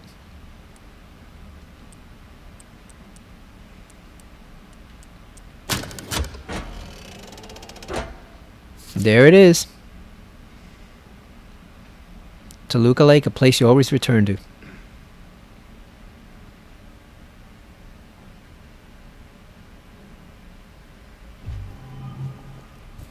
Collected Toluca postcard. Something tells me we should not have done that shit.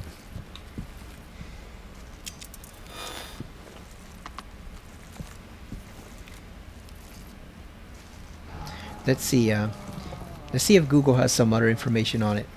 We probably should not have done that. Because isn't he inspecting it when he picks it up?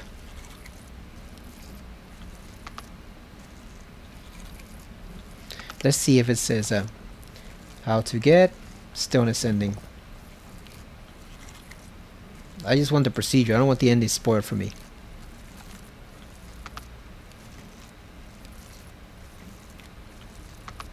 Oh shit! It says it does unlock the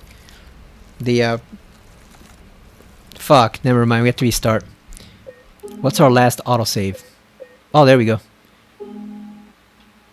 Good old Angela. Thank goodness for the autosave. Okay, yeah, we just go up. So we can't touch that. We cannot touch that until after we do the Maria ending because it's automatic. Because him turning it around like that is inspecting it.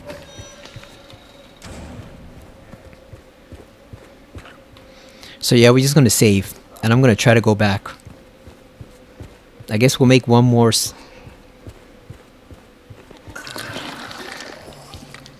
We'll make one more save.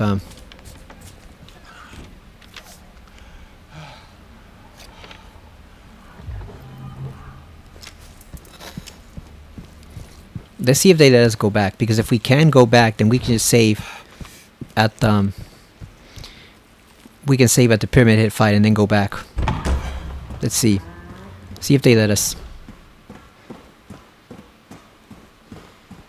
There's no we have to squeeze through here.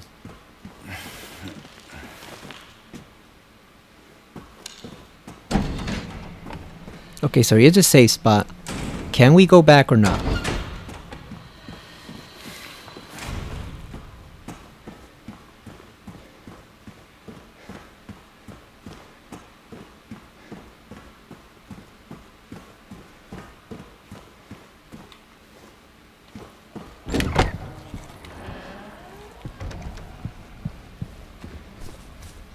Okay, so we can save right there. We actually can save over here.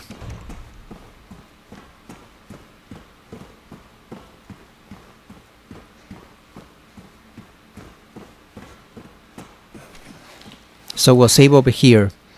We'll get the Maria ending, then we'll come back for Stillness. Unless we get the Leave ending, in which case might have to start over because I want the Stillness ending to be the last ending.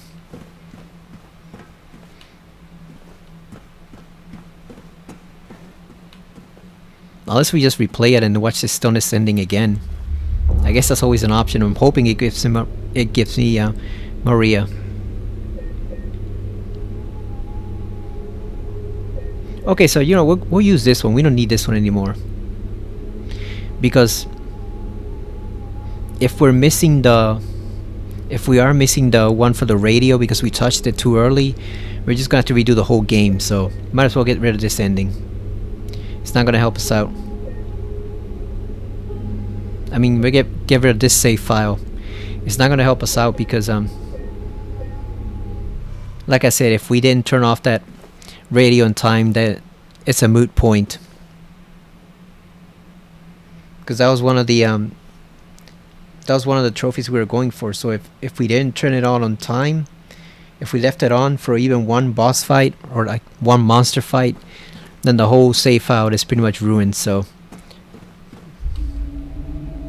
let's just head and pray that we get the Maria ending. We should see it immediately as soon as we defeat the final boss.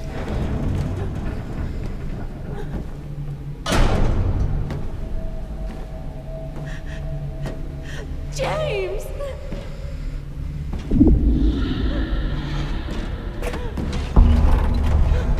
Leave her alone. Leave us both the hell alone.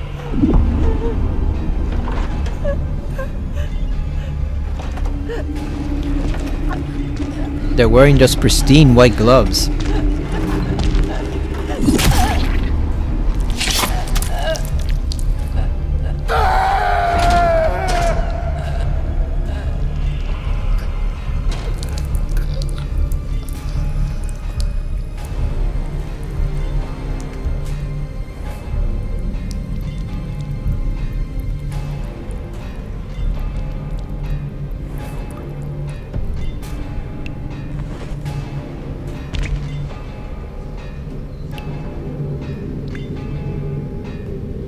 You can see there the order symbol right there.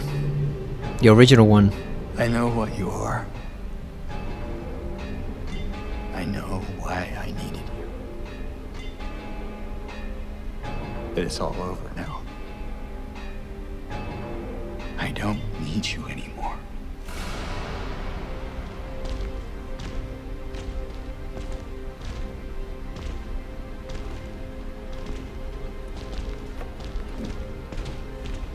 I guess the good thing is if we do need to do the game over to play the radio again, I'm ready.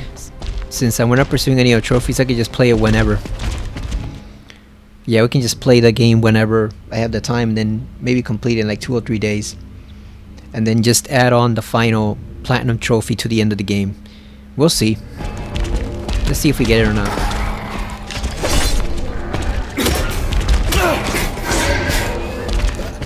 Alright. Time to beat on Pyramid Head with this pipe.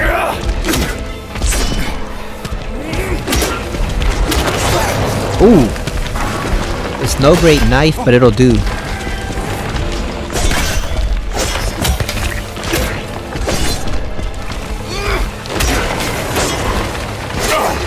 Ooh.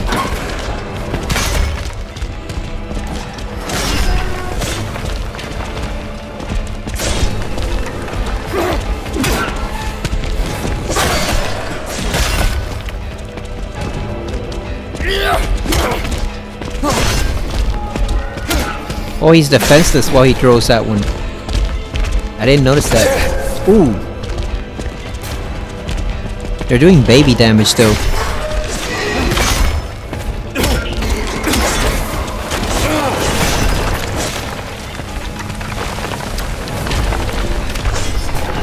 Good thing we got plenty of health.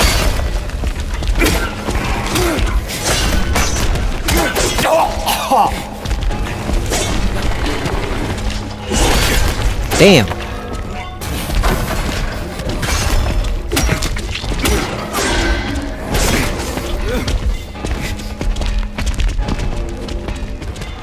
They're no joke, even on easy.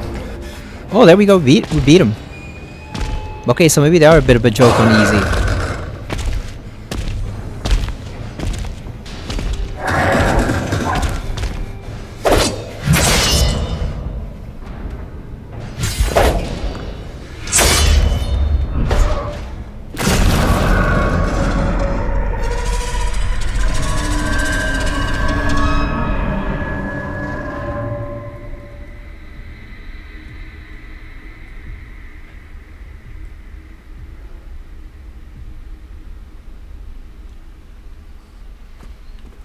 Alright, so we need the scarlet egg to get the Marie ending, so there we go.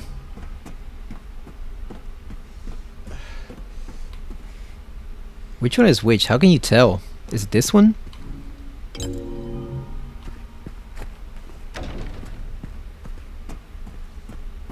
Well, I guess it's locked. You have to use both of them.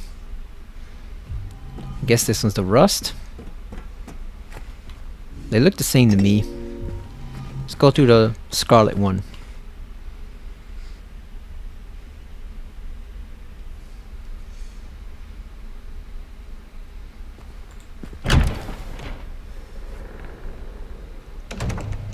And also, I think we have to avoid that speech at the end from Mary. So I guess we just gotta run. Yeah, do not listen to the whole thing. So we gotta run.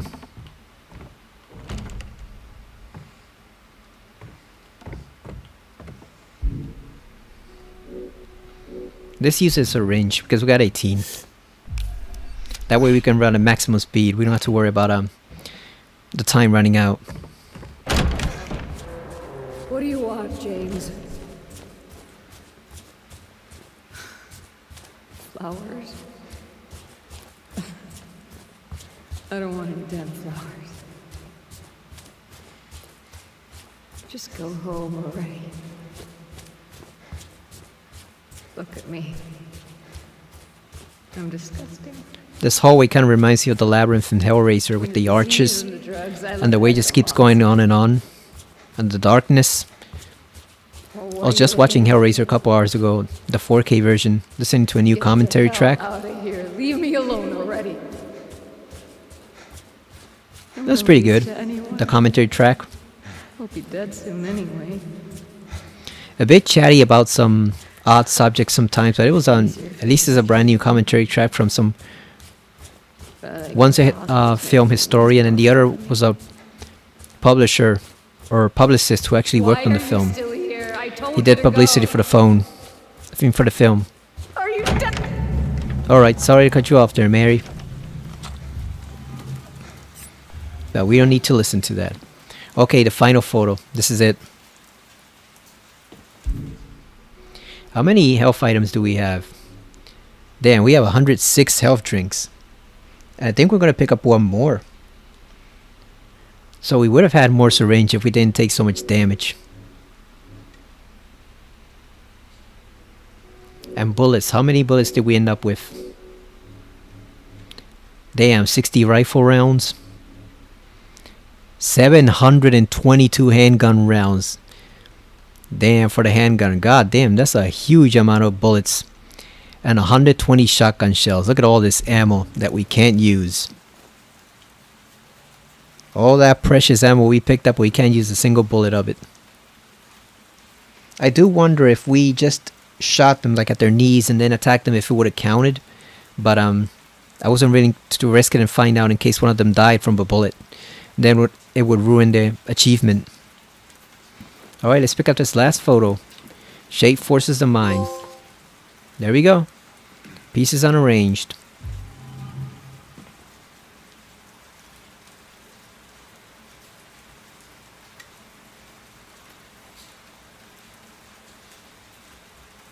Alright, so I pretty much got everything. The only thing left is the trophy for not using the radio. And what else? I guess the platinum. And the ones for the 2 endings. Oh, look at that, more bullets.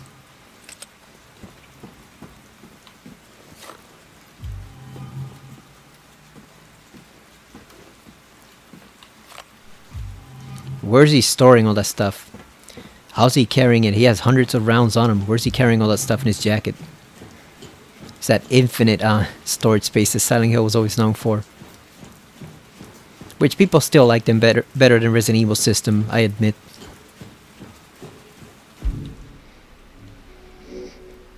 Let's take a look at the photos.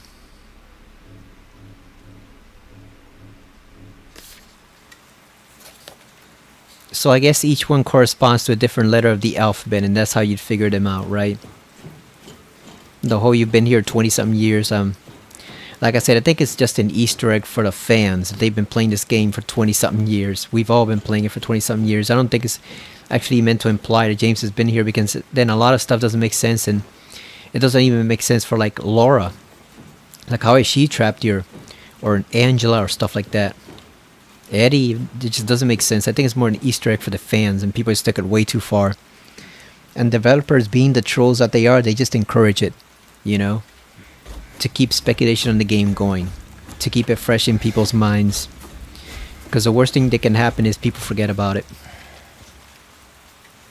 Now, we know there's more bullets, so I guess we won't be able to count the actual amount until we defeat the final boss. That's when we'll know for sure how many bullets are in the game. At least on easy. Hunting rifle, yeah, we can't use that. At 112, 106.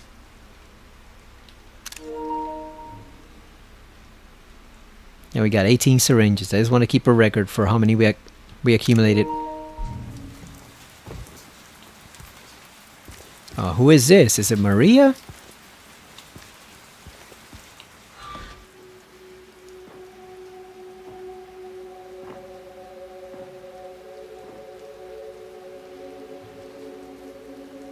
Mary? James. I've been waiting. Oh no, it's Mary. It's been so long. Didn't you want to see me? Yes. More than anything. You're all I ever wanted.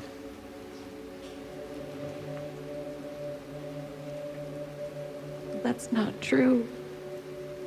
Is it? Mary? You killed me, James.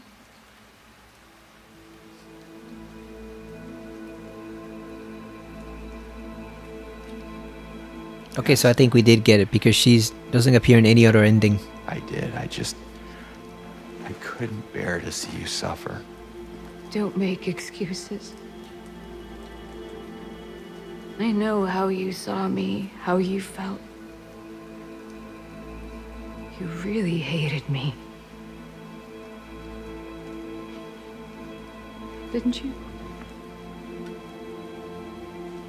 It's true, I may have had some of those feelings.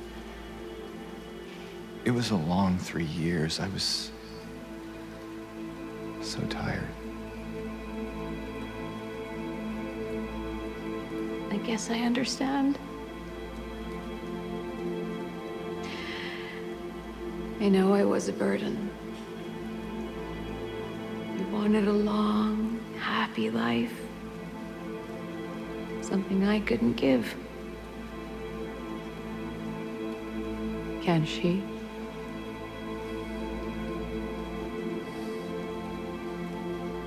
Mary, please, if I could. No, James.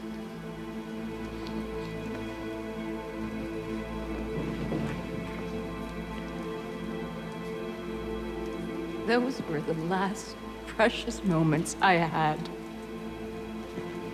How could I ever forgive you?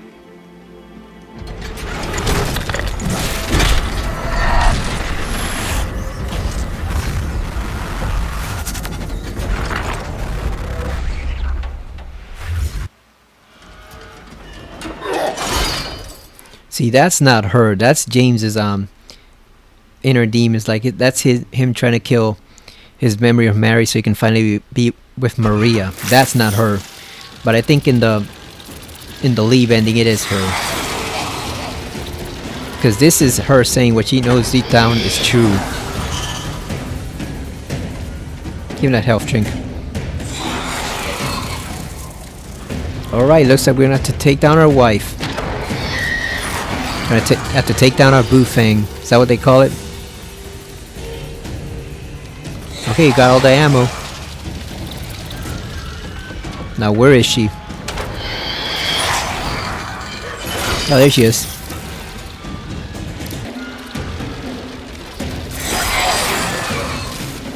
Can we even kill her without ranged weapons? Is that even possible? I guess we'll find out.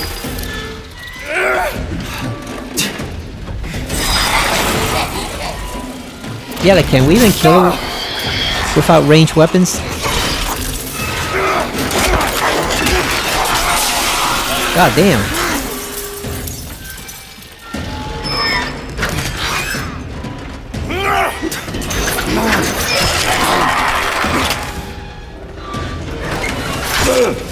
Damn.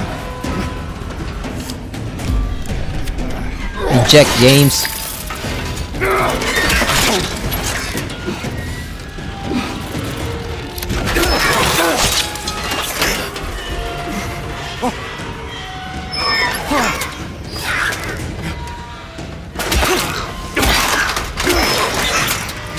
Oh yeah, you can attack her.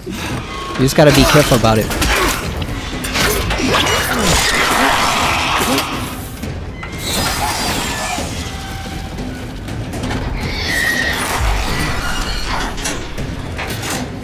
Just inject those syringes, James.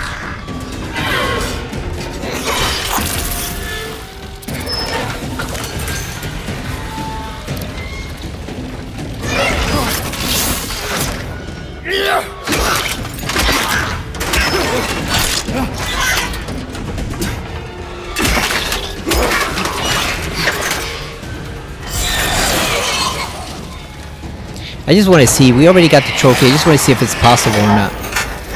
If that's how we would have beaten it.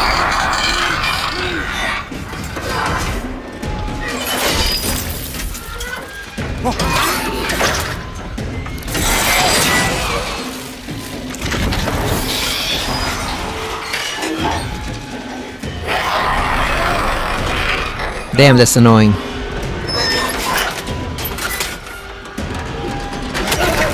Oh yeah, there we go.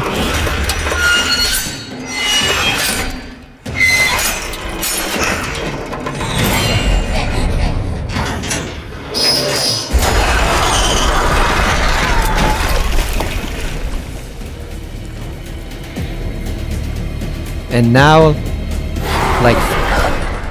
like Fra Moreau would say in Control, spider time.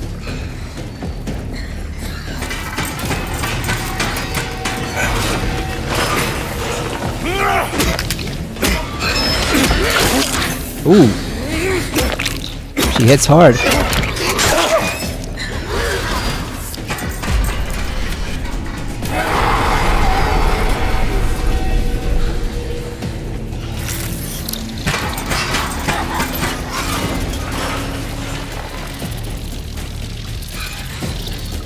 Got another syringe. I think we got all the ammo here.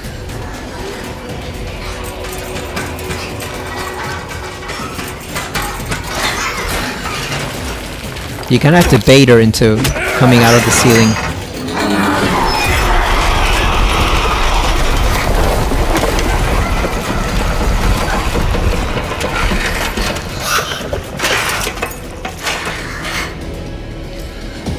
Oh yeah, she's pitifully easy on light difficulty. I wouldn't try that on hard mode or normal, but she's very easy to beat here with the pipe. You just gotta wait your turn.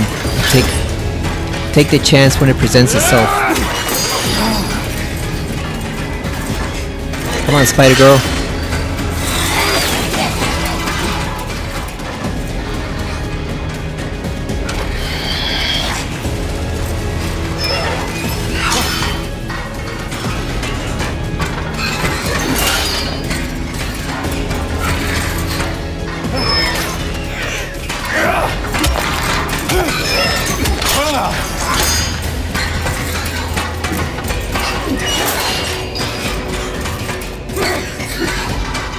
Come on, James, what are you doing?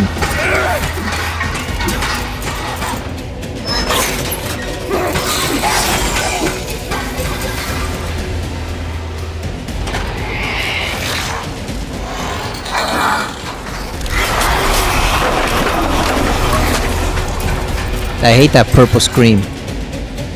The goddamn purple haze that paralyzes you.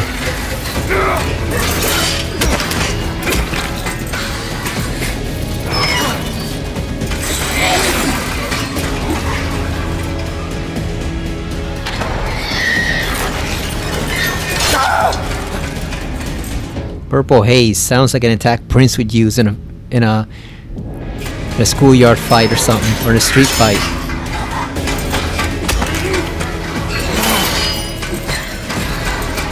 This one's a little more difficult to hit because she jumps so far. God damn!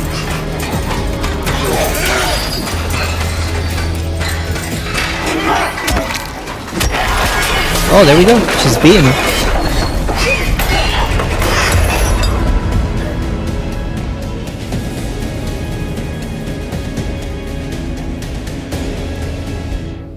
There we go. She's beaten. Now, even if she is a manifestation here, if she has the exact memories of Mary, and she's still her own independent creature, does it really make a difference? Does it really matter whether that's Mary or not? It has her memories, so does it really make a difference or no? I don't think it makes much difference, you know? He's still killing Mary again in a way. Alright. James. Let's finish it. But not for the last time. James. Hit her with a pipe right to the face.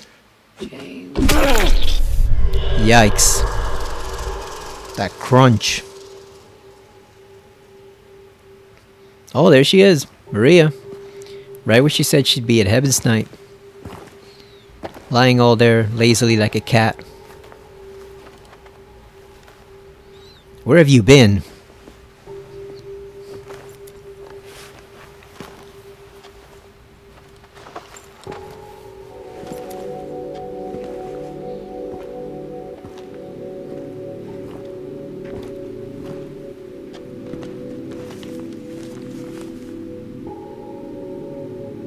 What is this?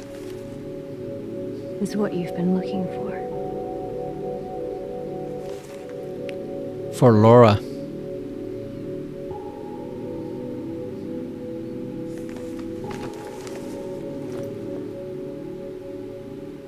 Let's go.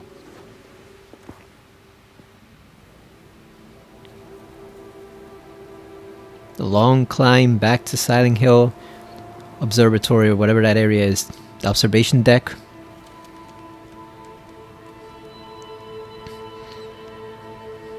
It'll be awkward if he still has Mary's body in there. Oh, here she is. Do I just move her do I just move her to the side seat and buckle up?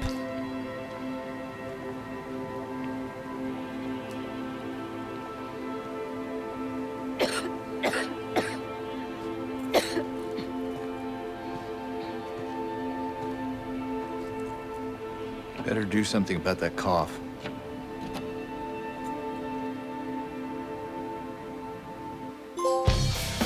Vicious circle. Damn. James is a ruthless mofo in that one. Hey, party like it's 2001. That's the one for getting all the classic endings. Not the new ones, the classic endings.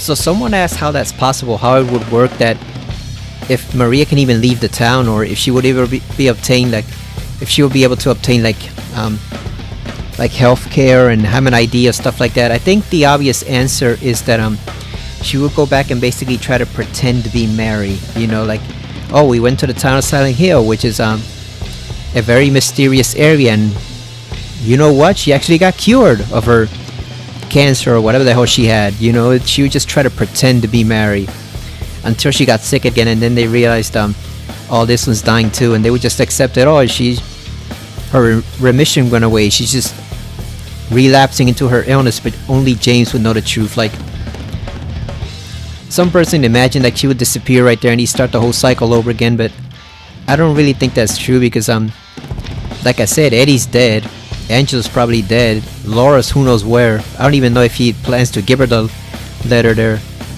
I guess he might get around to it eventually, but the whole point, the people that made James's journey possible aren't really there anymore, you know, so he's not gonna go back and encounter them again. That's not... He's gonna encounter what? An amnesiac Laura who doesn't remember what he told her about Mary. It just doesn't make sense. And the lesson the town is trying to teach James wouldn't have any meaning if she could just leave. If she can just leave.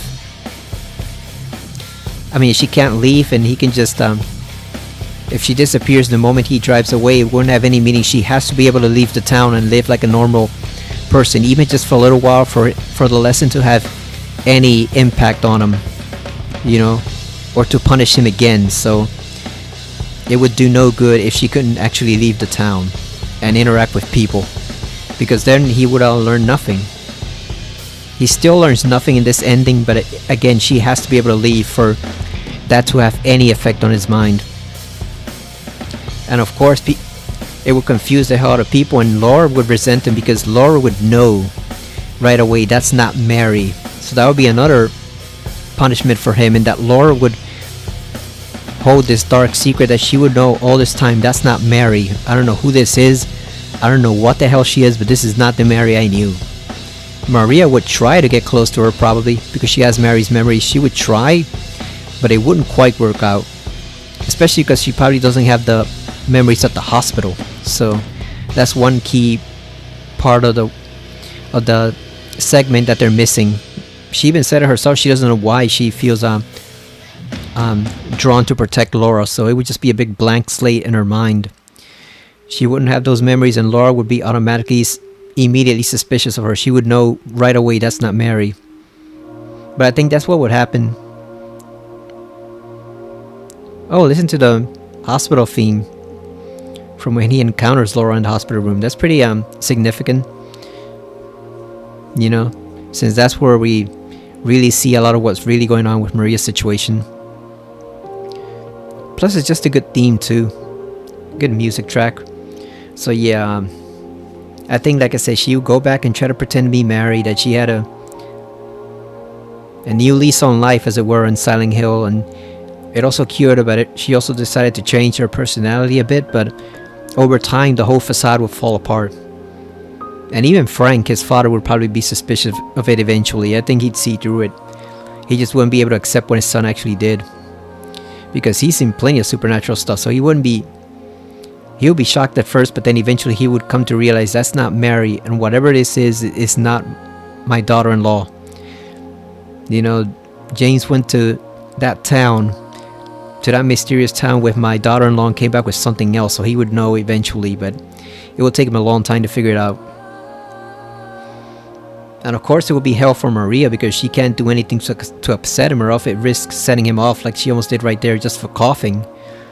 And then imagine going through Mary's treatment all over again. That's going to be hell on her mind, because she's going to have Mary's memories too, so that's going to be hell on her.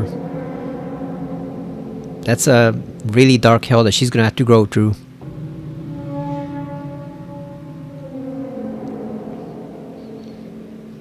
I do wonder though if Maria managed to break free, but like let's say she got tired of being just a James's fantasy wife, as it were, and she started to develop her own personality, like we see in the game, and like we see in the original Born from a Wish. I wonder if the town would spare her, like if she would stop dying, if she were to leave him, like if she just plain left him, divorced him. You know, since she's taken over Mary's life, if she just plain divorced him, or hell, if she killed him, would the disease stop? I think it might, because her whole purpose is to torment him by repeating the cycle all over again and remind him of what he did. But if he's no longer with her, or if Maria, if she kills him outright, then she serves no purpose anymore. So I wonder if at that point the town would just let her go. And then, of course, as I said before, the only other option would be probably for him to join the Order and then pay homage to the town, you know, become one of his worshippers. In that case, I can see the forces behind the town letting them go in a way, because it's like, well, oh, listen to that dark ass music. It's a really dark ending. Look at that dark ass music. God damn. It's prime horror music. Oh, that's spooky. Alright, there you go. Number of times try to open locked doors, 356. Check the map, 734. Picked up 478 items. Total damage you received, 2042, because we got whacked a few times by Maria and the Pyramid Heads. Killed 347 enemies by fighting. I guess that was Maria and the 2 Pyramid Heads. Healing items used, 38. Dodges performed, 803.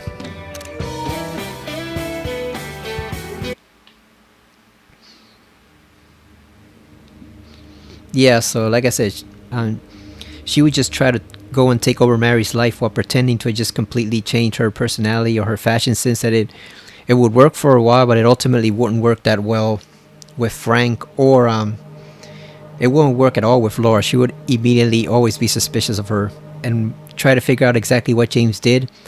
But because she doesn't have the whole information unless James tells her, she'd never figure it out. She just believed Mary went to the town as one thing and then came back as something else. Plus, like I said, if he told her, he already told Laura that he killed her, so Laura would be asking, who the hell is this? You know, she would see right through it. And she knows something was up. She just doesn't know quite what that is. Why this woman looks so much like Mary that she's identical to her. But yeah, that's the Maria ending. So 7 out of 8. We 7 out of 8. We got one more to go now. Obviously, we can't let it end for James like this. We have to go out on a positive note. So we're gonna go out on a positive note. So we're gonna reload this. Not the autosave. We're gonna reload this one. The manual save. This one we're gonna reload. And go for one more round. Like I said, I think I am gonna have to play the game over again to get the radio achievement. I think I screwed that one up. But I can do that on my own time, because by the time I'm ready to post these videos, there's like 5 or 6 videos waiting ahead of it. Alan Wake, more Silent Hill, Soul Reaver. So by the time I actually get around to post this, I should have finished the video. I'll just add the remaining 5 minutes to it. And give a few more of my thoughts on the game if we do that, because I have not seen that achievement pop up. So let's go back and get the postcard and witness what I hear is one of Luke Roberts' most memorable and moving acting performances in the game. So let's get to it. The good news is, since we already got the achievement for doing everything manually, we can afford to kill this one enemy with guns.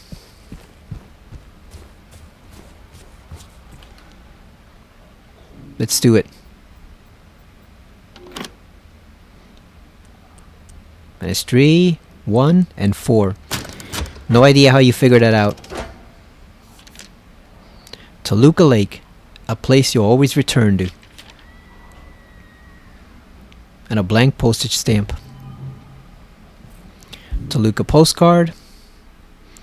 Postcard depicting the Toluca Lake is unbelievable that it survived the fire.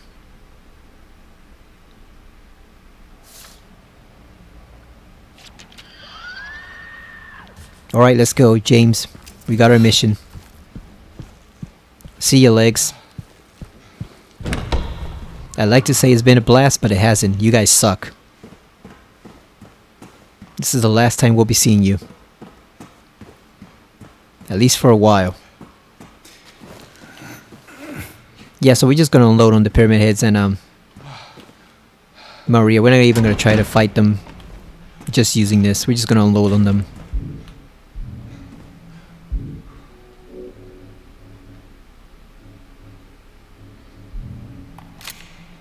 Just use the shotgun. We haven't used that at all.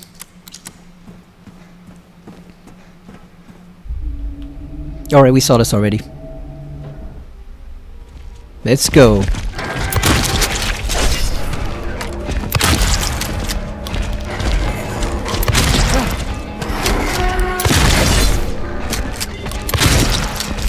Damn, we're just bullying him.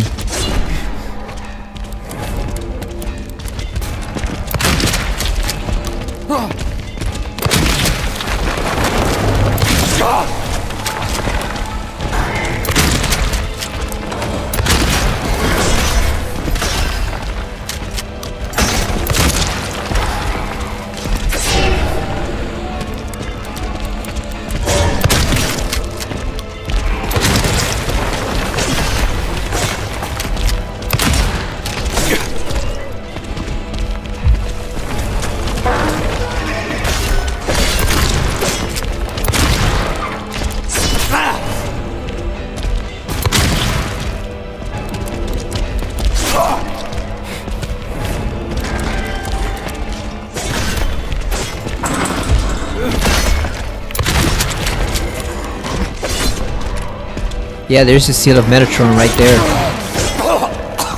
Little homage to Silent Hill 1.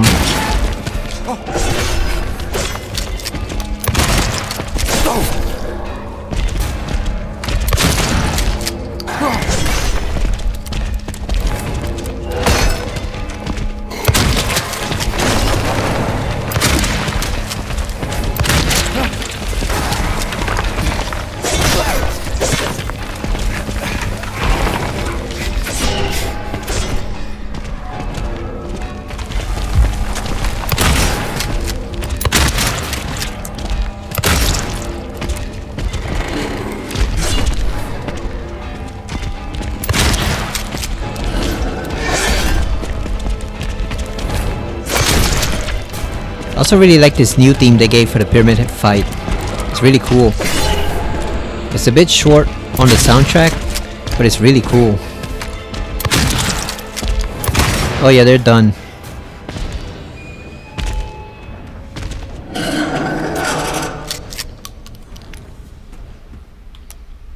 Give me those eggs.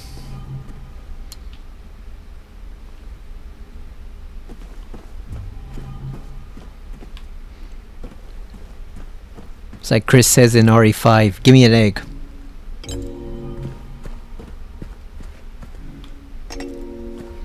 Now we're gonna go to Rust.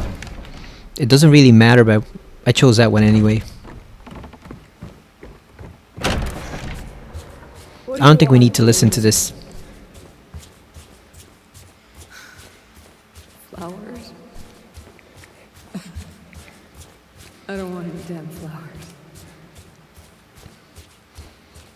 Just go home already. Look at me. I'm disgusting. Between the disease and the drugs, I look like a monster. Well, what are you looking at? Get the hell out of here. Leave me alone already. I'm no use to anyone. I'll be dead soon anyway. It'd be easier if they just killed me. But I guess the hospital's making a nice profit off of me.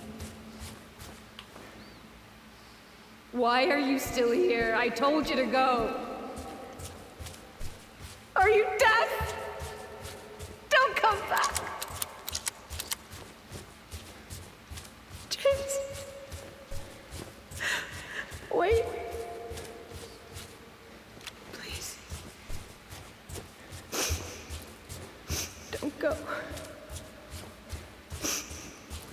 Don't leave me alone. I didn't mean what I said. Please. Tell me I'll be okay. Tell me I'm not gonna die.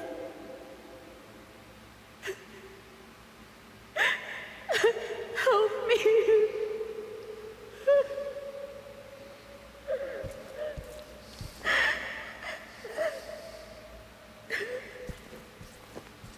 Yeah, we might as well listen to it one more time given the context of the ending we're about to see, so we let it play. This is gonna be a quick boss fight because like I said, we're gonna use the gun, so he's gonna shoot her down. I wonder if it still gives you Mary, or if you just go up here and once you get up to the up top, it's a brand new ending. I guess we'll see. Because it would be weird if you get the Mary being on the bed for the Maria ending, but then it switches over. So I'm guessing we might have a brand new ending as soon as we get to the top. There might not even be a boss fight, so just in case, but I think there might not even be a boss fight.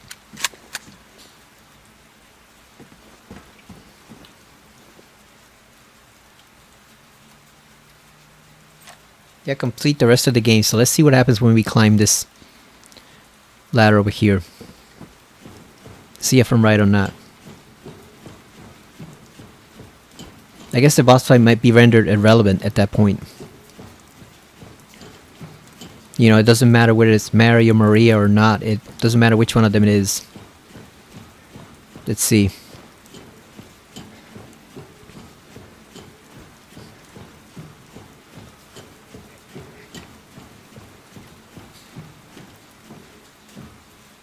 Let's see what happens.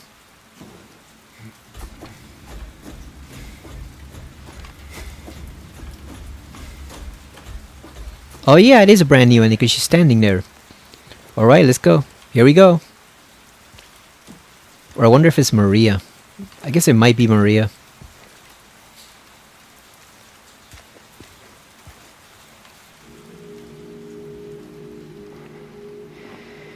Yeah, I think it might be Maria.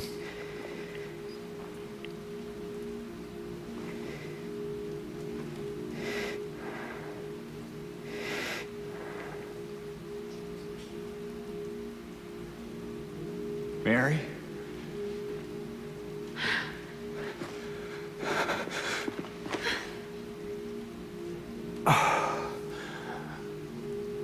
I have missed you so much. Yeah, I that's miss not you her. too. We can finally be together. Oh, okay, so since we Forever. listened to the speech and we picked up the postcard, it does switch it over to like if it's the leave ending. No.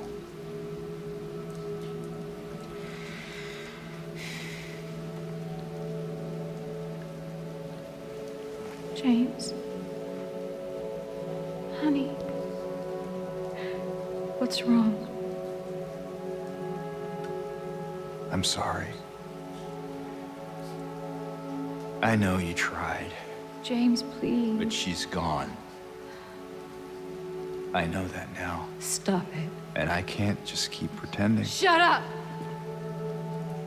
What do you want? Do you even know anymore? I'm yours. I'm here for you. So what if I'm not her? I can give you what she never could. I can be better than her. You make a persuasive argument. What else do you want me to be? What else can I be?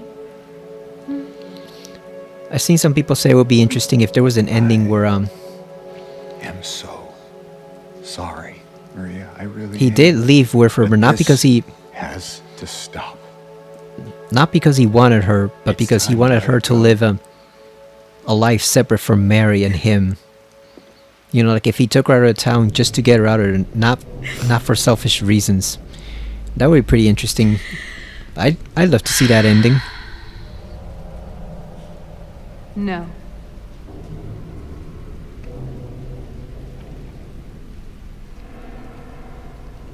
What? I won't let you do this to me. I won't let you go. Of course, there is a theory about the upcoming ending, but I'll show that. I'll show that in a few minutes. All right, let's skip this. It's gonna be a quick fight.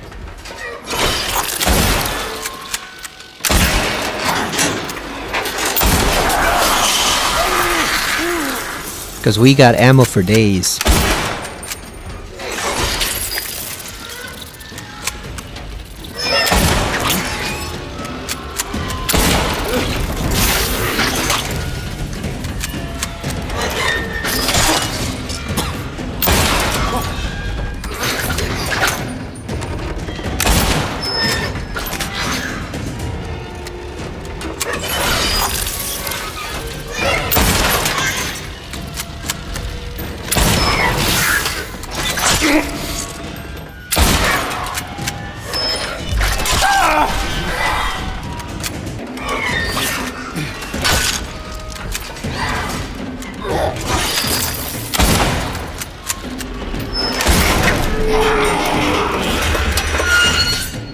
Alright, phase 2. Let's go. Let's switch over to the shotgun.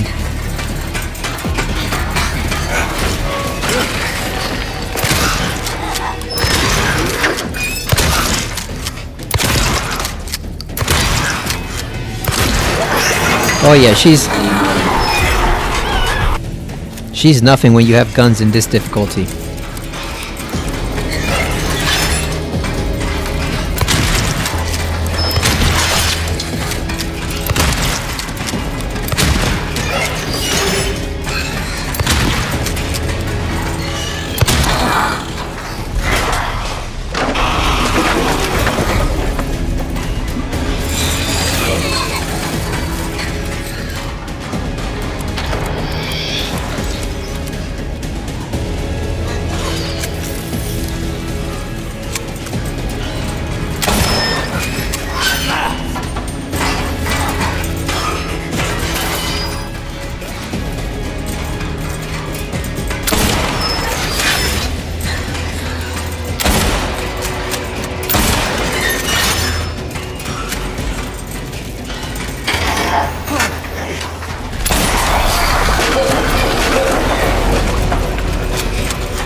So this is what they call one of those old-fashioned bolt action rifles, right? God damn. It's not one of the fancy new rifles you can get in other games, like Metal Gear or Resident Evil.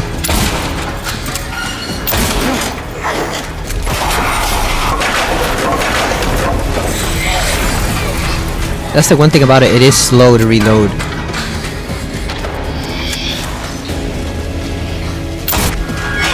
There we go.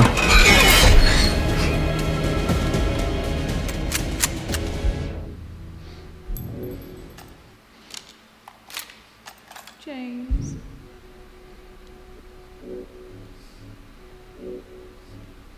Alright, let's give her the old shotgun to the face. And see our ultimate ending. See how that plays out. Better be good. This is not the shotgun. This is the shotgun. James.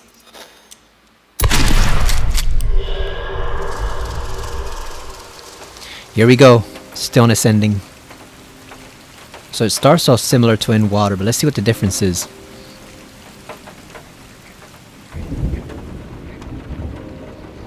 I tried. I really did, but I can't go on without you. I can't forgive myself for what I've done. I know.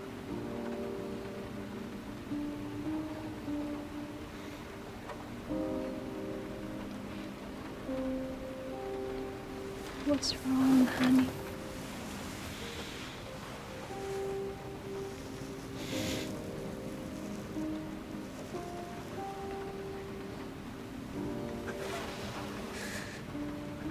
miss you so much.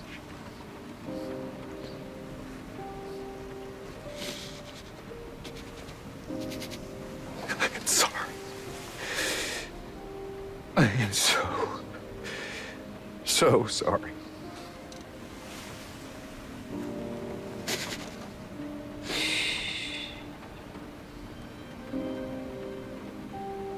It's okay.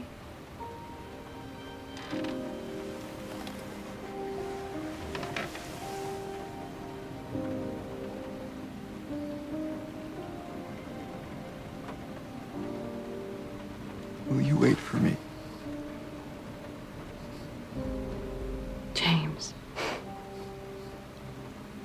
I've always been waiting for you.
Damn.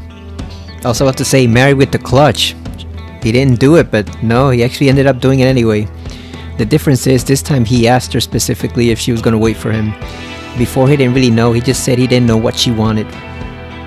Oh, this is a nice music thing. Is this one? This is not the one that played during Born from a Wish, right? This one's different. Oh no, it is the same one.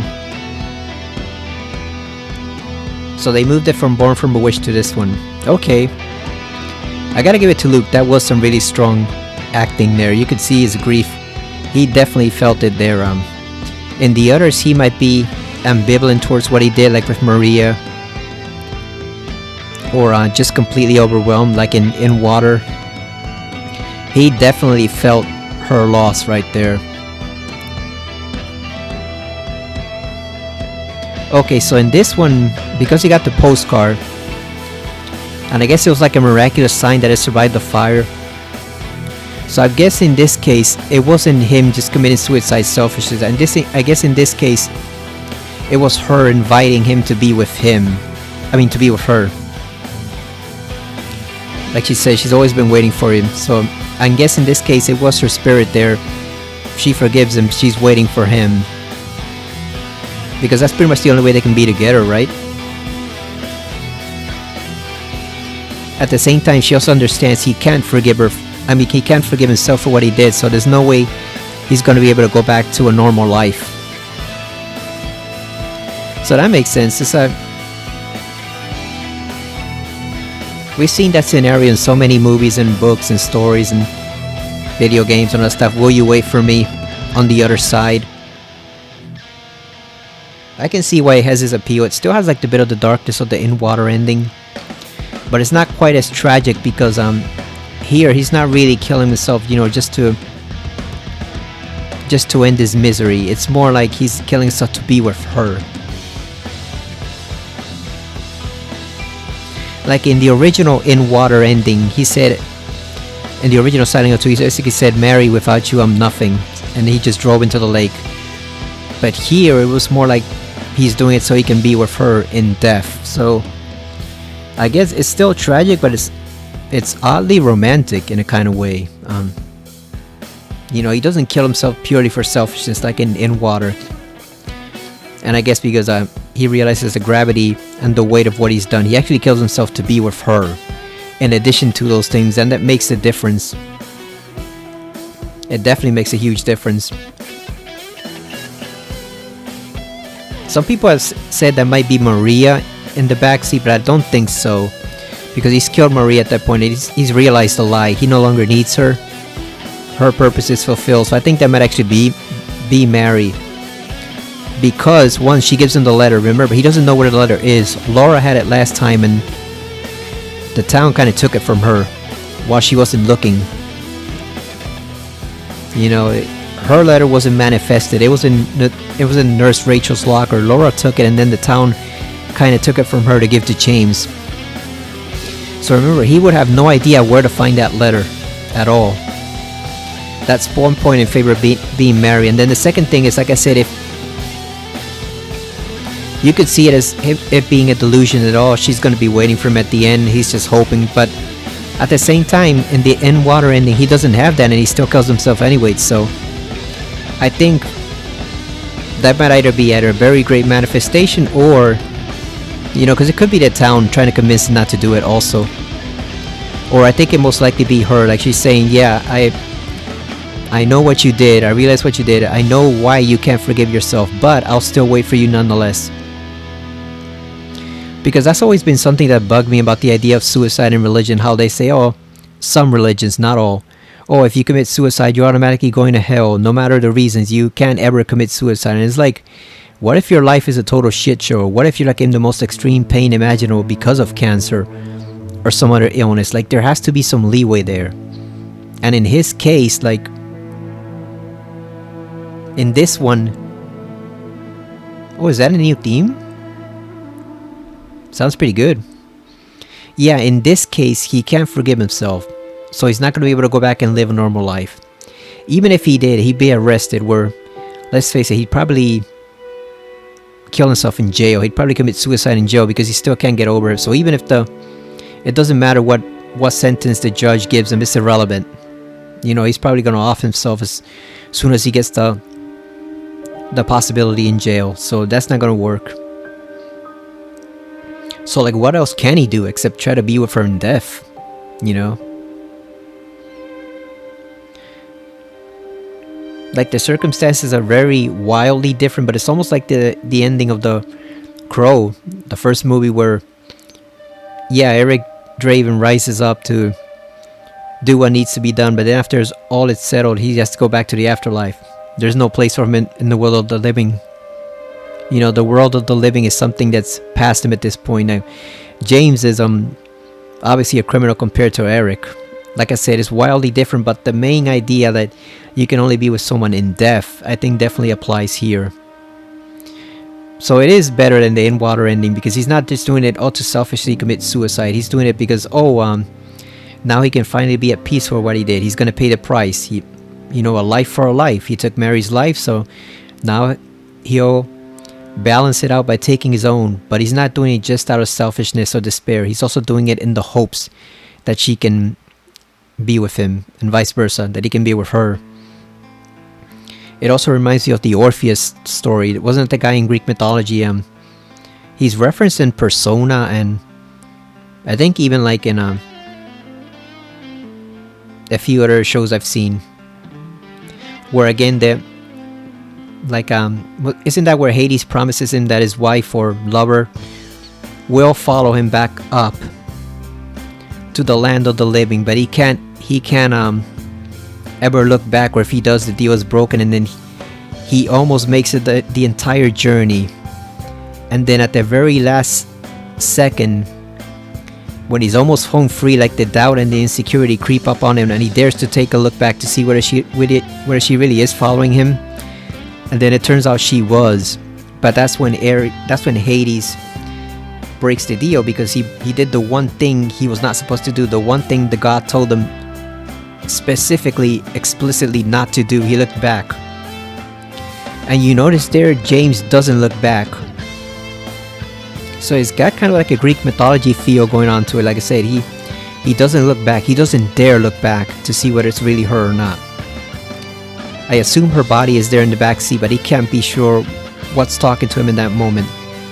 Whether it's her, Maria, or the town, or his own delusion, but he has to take it on pure faith that it's her spirit talking to him right in that moment, because she wouldn't want to see him kill himself for no reason. So it's almost like he's diving into the underworld to see if he can be with her.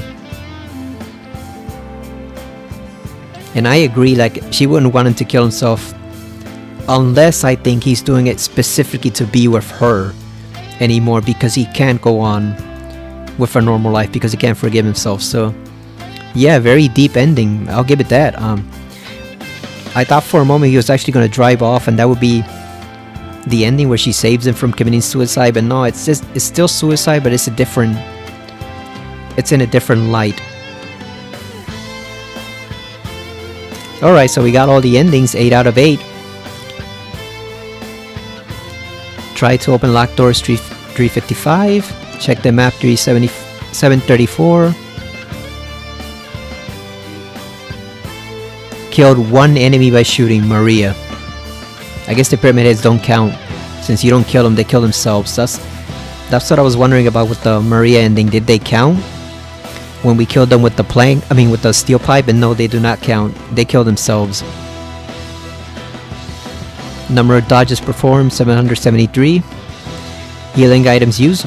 Oh, we ended up at 38 again. It all came full circle. Shots fired, 83. This is a damn good music. I really like this version of Promise 2. They're both cool. That's why I kind of felt, even though I was rooting for it to win something, I kind of felt it would have been a cheat for Silent Hill 2 to win Best Musical Score at the Game Awards, because it is pretty much like a remix of the classic score that already existed 20-something years ago. Final Fantasy VII Rebirth 1, which again I'm sure remixed a lot of the tracks, but I'm also plenty sure they utilized a lot of new music in that game because it's so long. It's literally like 70 or 80 hours long, or even 100 depending on whether you do other stuff. So I'm pretty sure they utilized a lot of new tracks. I'm pretty sure only half of it is the same music from before as the original Final Fantasy VII, and then half of it is brand new tracks for the game. So yeah, that was Silent Hill 2. We did not get the platinum, and we did not get the radio trophy, which means we did screw up in the first segment. The very first segment with combat, we screwed up, and I didn't turn on the radio. I didn't turn it off fast enough, or else I turned it off for that first boss fight, and then just when I was checking it for whatever reason, it switched back on and it screwed us. So yeah, we're gonna have to do one more playthrough, but I'm not gonna record that one. I'm just gonna play it on my own, cut out the last 5 minutes, and then just or record the last 5 minutes rather, and then just add it to this, because by the time I'm ready to upload this video, it's gonna be like 5 or 6 days from now. So I'll just add it back in, and then that's when we'll discuss what I thought overall of the game, because it's almost 5 a.m. here, so I actually don't have the time to launch into a 15-minute discussion here. And I'll do either leave ending or do the Stillness ending again. Might just do for Stillness, since I wanted that one to be the one we ended out on, the Stillness one. So I might just do that one again. We'll grab the postcard and then just watch it one more time, just take it in, because I've already seen the leave ending and the in water ending on the original plenty of times, dozens of times probably. So we can just we can afford to see the Stillness ending one more time, just end it out on that nice note. Like I said, I actually like it. I don't know if it's better than the water ending and in like the impact, the shock of seeing what he did, but I think it is more emotional, because again, he's not just doing it to selfishly commit suicide. He's actually doing it for a reason, to be with her. So I think it does make it oddly romantic in a twisted kind of way, you know. And it does balance the scales, because like I said, he accepts that he can never undo what he did. He can't forgive himself for it. And like here you can see, it's not just broken up for selfish reasons. Like, he genuinely can't forgive himself for what he did. Regardless of what's happening with Laura or anyone else, he literally is holding himself accountable. And he realizes the scales have to be balanced. So, yeah, he takes his own life, but there's a genuinely important emotional reason for it. So, I can see it. I can see why a lot of people love this ending. And like I said, I like the touch of Greek mythology where, like, again, he doesn't dare look back to see whether it's really her or not. He has to take it on faith. He has to trust in nothing but pure faith that it is really her. And she is telling him she's waiting for him. So he goes to the lake, but there is a possibility of him actually finding peace now with her, you know. They can be together in death, and he also rights the wrong that he did. You know, he took her life, so he's got to take his own to balance it out. You know, he can't be allowed to live while she died like that. So, yeah, very intriguing ending, very emotional, very complex, and I like the little homage there. I assume that's what it is to, like, the Greek story of Orpheus and how he tried to rescue his wife from the underworld and it didn't work out for him because he doubted. And I think, like I said, in that moment, James has to choose not to doubt that it is Mary telling him that he has to believe. Or else he literally has nothing. So, I like it. I think it's a fitting ending for the game. Again, James goes out in a similar fashion as in Water, but it's slightly more positive now. Because you get the feeling that Mary does understand why he did what he did.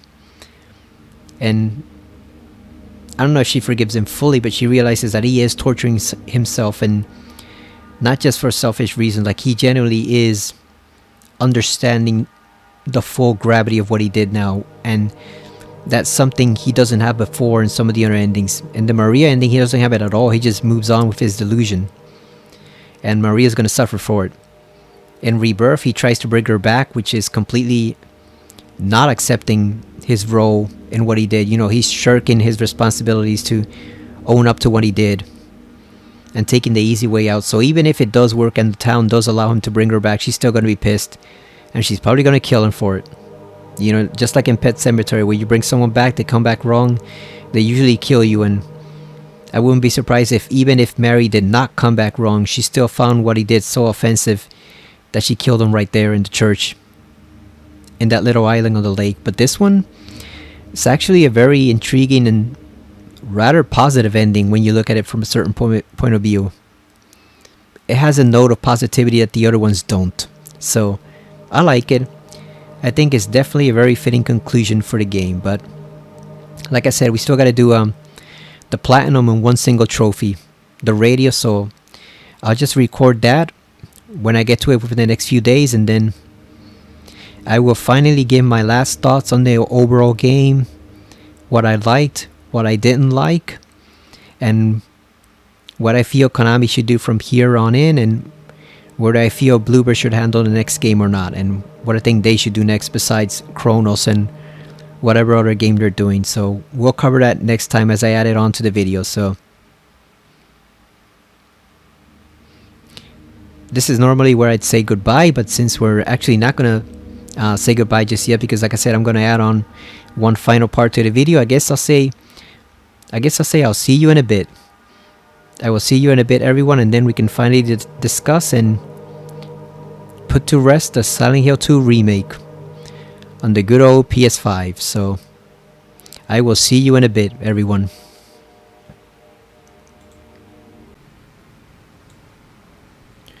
So there's actually 3 trophies that we're missing. I thought it was only 2, but it's actually 3. And one of them is that you just have to try to leave the town early. So all you have to do is run over here, back to where we came from on the highway, because we want no part of this town.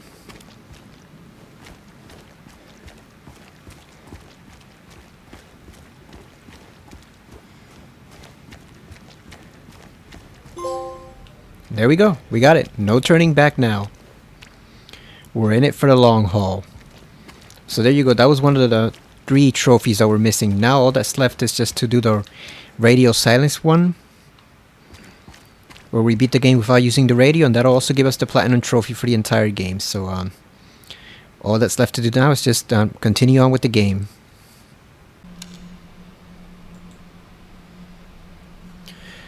Alright, I got a special surprise for you.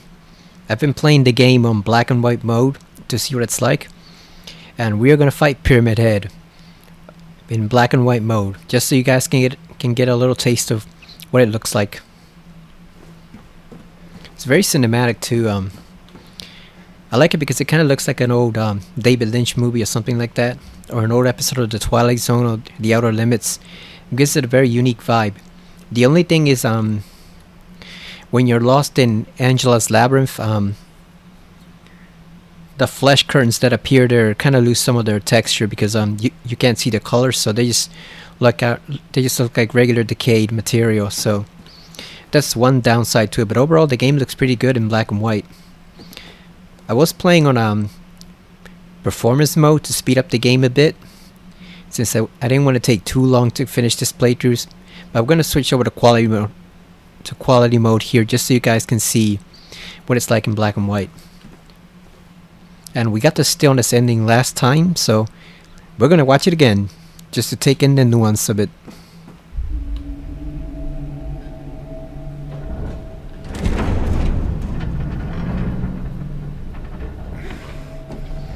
I've also noticed little things here and there, like Eddie is a lot easier to see in black and white mode. He stands out like a sore thumb against the grey and black background with his striped shirt. But it's also very, very dark. It does make the game scarier if you're playing it for the first or second time. Leave us both the hell alone. But you really do have to get used to it because it's very, very dark. Alright, we can skip this. Here we go.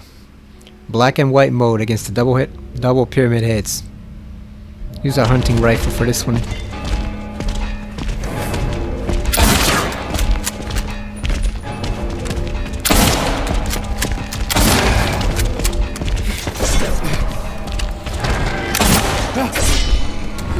I was also playing on a light mode for the puzzles. They're pretty interesting. They do change a little bit.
Yeah, was that a piece of debris that fell on him? I didn't even know that was possible.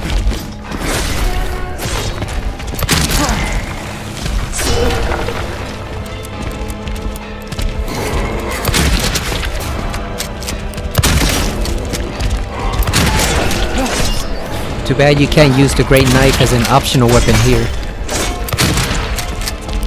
Alright, they're finished. Yeah, it would have been cool if they gave it to you as an optional bonus weapon at the end, the great knife. Or even the spear. I'd love to use a spear. It looks a lot less heavy than the actual great knife. Got the scarlet egg. And the rust colored egg. We gotta use the rust colored one. Doesn't make any difference, but we're gonna use that one.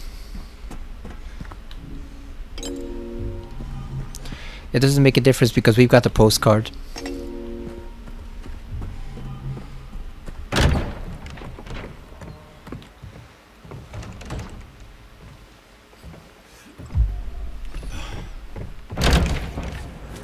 What do you want, James?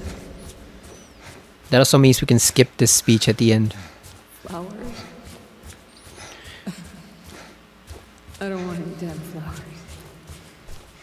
Oh yeah, I forgot. Since we're done with pyramid head mode, now we can actually switch over to regular color. Enough with the black and white and red. Let's switch over to normal mode. There we go. Look at me. We're back in the world of color. I'm disgusting. Between the disease and the drugs, I look like a monster. It's kind of odd seeing it in color after playing for like 12 hours on black and white. Get the hell out of here. Leave me alone already. I'm no use to anyone. I'll be dead soon anyway. It'd be easier if they just killed me. But I guess the hospital's making a nice profit off of me. Why are you still here? I told you to go. Are you deaf? Don't come back. James.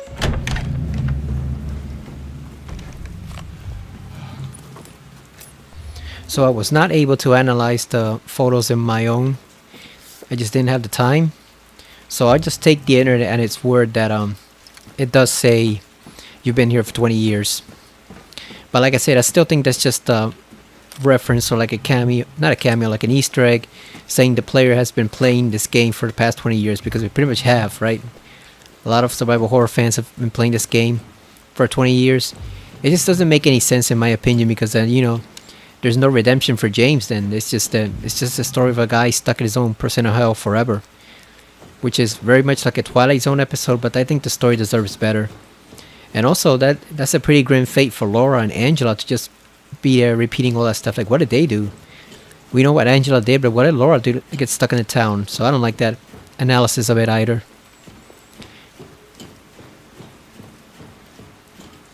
She's just looking for Mary. There's no reason for her to be stuck 20 years in this godforsaken hell town.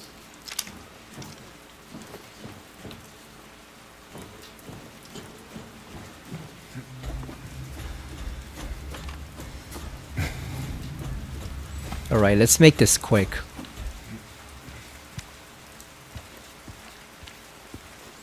Oh, I also didn't notice you could enter the room labeled check downstairs in the hotel. Maybe it opens up on after a few playthroughs. I didn't know you can enter that room. There's actually a notebook there cataloging all the people who paid their rates for the hotel. Mary? Apparently James paid his in full, and it said indefinite. So way to go, James. At least he didn't skip out on his fee when they visited the town. You so much. I've missed you too. We can finally be together. Forever. Also wonder if it's like a little hint that maybe they were staying there long term in the town before all the illness happened. No. Because it said indefinite. So he didn't just pay for 1 or 2 or 3 days. It seems like he paid back then for a long time to stay in the hotel with Mary. And her medical file was there. So I wonder if also they came there to vacation, but then she started getting sick and they couldn't leave right away. I know you tried, James, please. but she's gone. I know that now. Stop it. And I can't just keep pretending. Shut All up. right, let's deal with Maria. Oh damn, we didn't reload the rifle. That is not the rifle.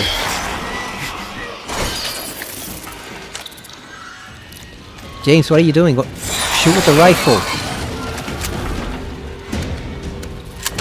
Where did she go? I'm trying to make this the last video of 2024 for Silent Hill.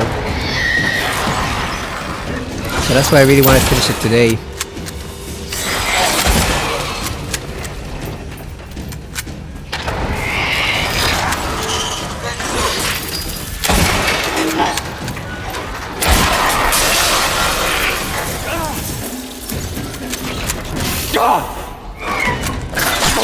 God damn, come on.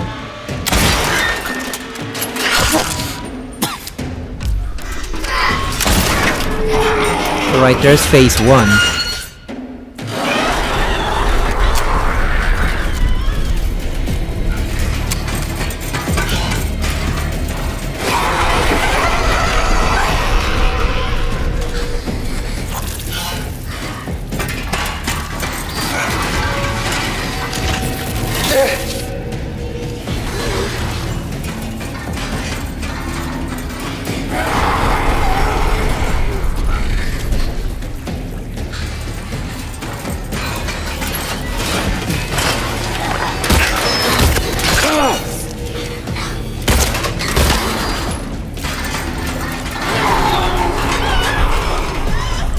Alright, let's use our malort, like Roomby would say.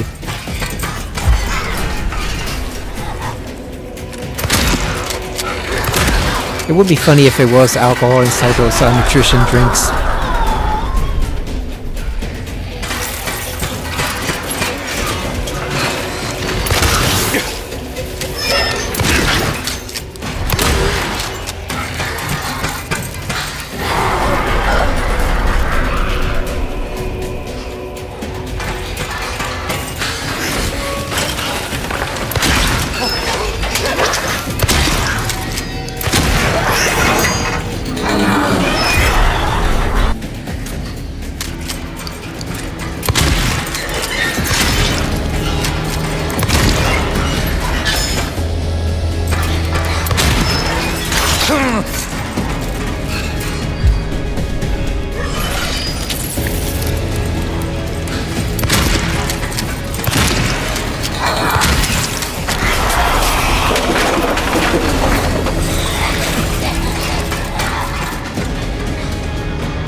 Finally. Alright, let's finish it.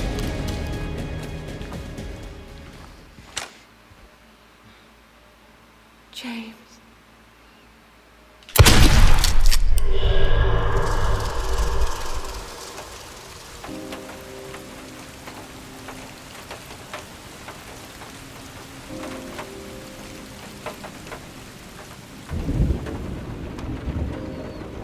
I tried. I really did, but I can't go on without you. I can't forgive myself for what I've done. I know.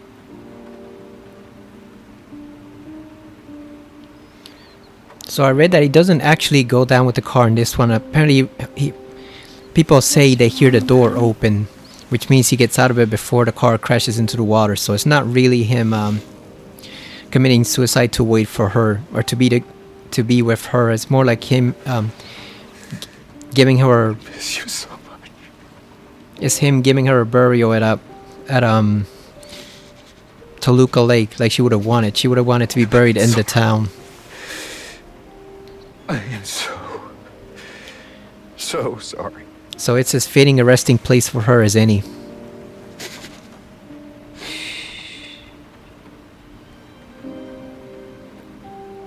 It's okay. I don't know if I buy that, because I don't know if James would be capable of that kind of action stunt. But I think he also could have just rigged the car to drive, to drive straight into the lake. That would be pretty easy for him to do with just like a block, a cylinder or something. Just rig the brakes so that it drives into the lake. I've always been waiting. It wouldn't be difficult for him to do, especially with some of the random stuff lying around there. So you can view it either way.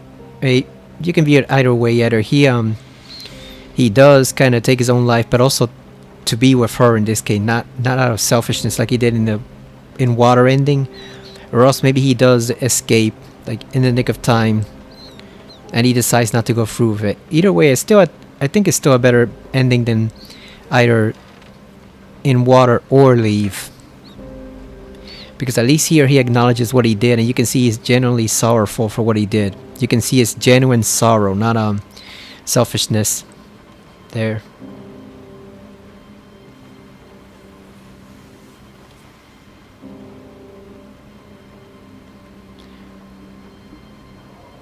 Both make sense.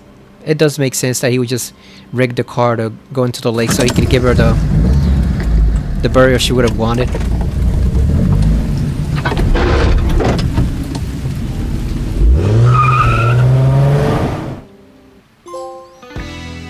Alright, we got the trophy, Radio Silence. And we got Platinum. Look at that, You Made Me Happy. Yeah, people say they can hear the door opening there. I don't know if that's true or not.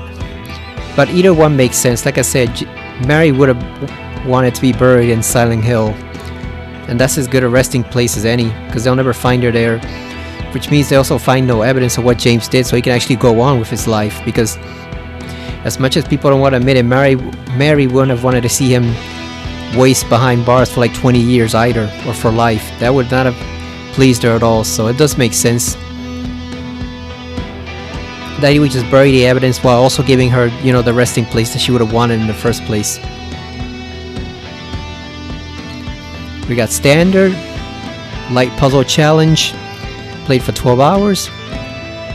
You can see we picked up a lot less items and notes in this one since we were trying to hurry.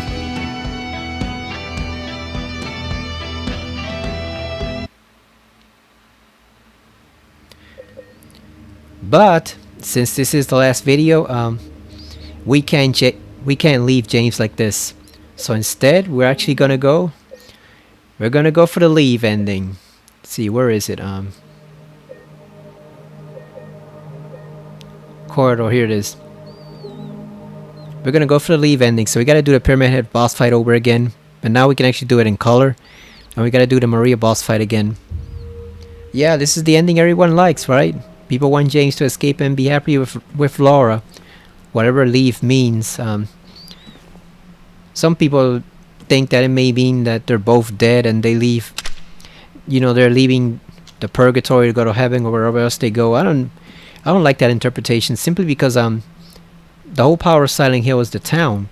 If you make this into a story where he's just trapped in a regular purgatory period, then it could take place anywhere. It could take place in Chicago. It could take place in, I don't know, Philadelphia, LA, take your pick. Like, it's just, if he's just in purgatory here in Silent Hill, if it's just purgatory, not the actual town, then the story could literally take place anywhere.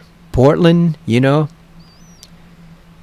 anywhere else in Maine. So it takes away the special power which the developers have stated Silent Hill has. So I get that's part of what new fans bring to it. They know nothing about Silent Hill. They don't know anything about the background, so they see this and they think, oh well, he must be in hell or purgatory or something, but not Not really, because then the story could take place anywhere, but it's called Silent Hill, so he is in the town. He is in the actual town. Now, whether he's stuck in another dimension or something, that's up to debate, but you can't deny he is in the town, because otherwise the story has no power. If it's just a regular purgatory story, we've seen plenty of those. We've probably seen thousands of those, starting with the Twilight Zone and other shows like it, The Outer Limits and whatnot. So it's just I prefer to think of it that they do leave the town. The question is, where did they go afterwards? But we have to acknowledge he is in the town, because otherwise there's no reason why it should be set in Silent Hill. It can be set literally any place on Earth, any place in the United States at least, and it wouldn't matter. So I think for the story to have power, he has to be in Silent Hill, because otherwise it's just cheating the player. Alright, let's do this boss fight over again.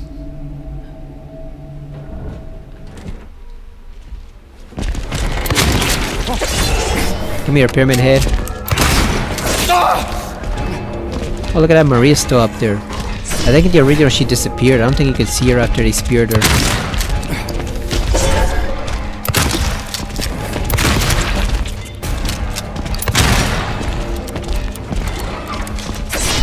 Also gotta finish up Soul Reaper. I've been playing that, having a lot of fun playing it. I think I've got maybe like 2 videos left.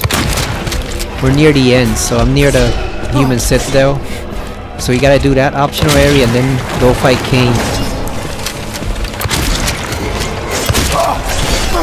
Ooh, damn, they got him good.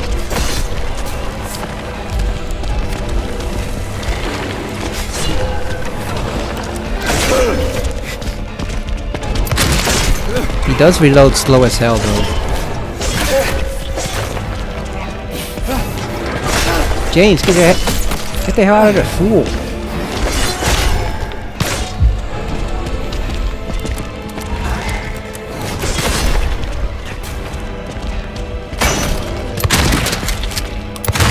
I was also reading another one of those articles criticizing the game for being too smooth and well developed, like saying, oh, the original Silent Hill 2 was great because of the flaws in it.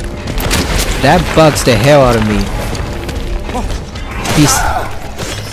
PC Gaming N, that's the site that wrote that shitty article.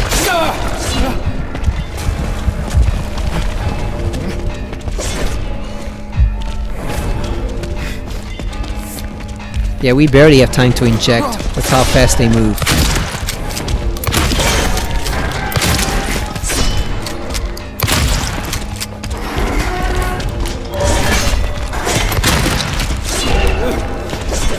They were arguing, oh, the original is better because the voice acting is bad and stilted, and oh, because the combat is frustrating and not well developed, and you have to struggle to defend yourself, and that's why the original game is good. And it's like, that's such a load of bullshit. I can't believe people actually write that type of stuff.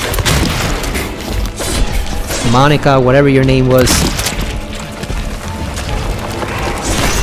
I made a couple not a couple, I made a few X-posts railing on that article.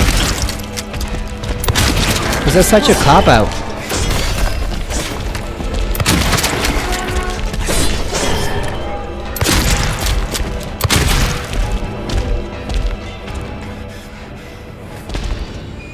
That's such a cop-out. The idea that the only reason the original was good was because it was so heavily flawed. That just sucks.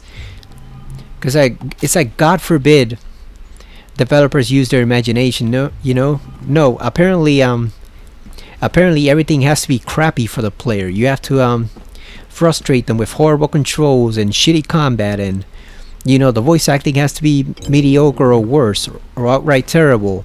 And it's like, that's not what makes a survival horror game great. What makes a survival horror game great can be the story, but it can also be like the way the game is designed. Like, you know,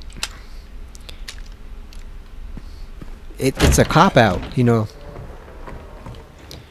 If you're saying that a game has to have terrible design that was originally born out of inexperience, because they were inexperienced, that's why some of the stuff in that game was pretty rough. Because if you look at the voice acting in Silent Hill 3, it was miles better, leagues better, after only 1 year, because they learned for what worked and didn't work in the original Silent Hill 2. So that, I always find that I always find that view to be annoying as hell. The idea that, oh, if it's a survival horror game, it has to be crappy in certain aspects because that's what makes it scary. No, God forbid the developers use their imagination to make it scary. It's just such a stupid argument.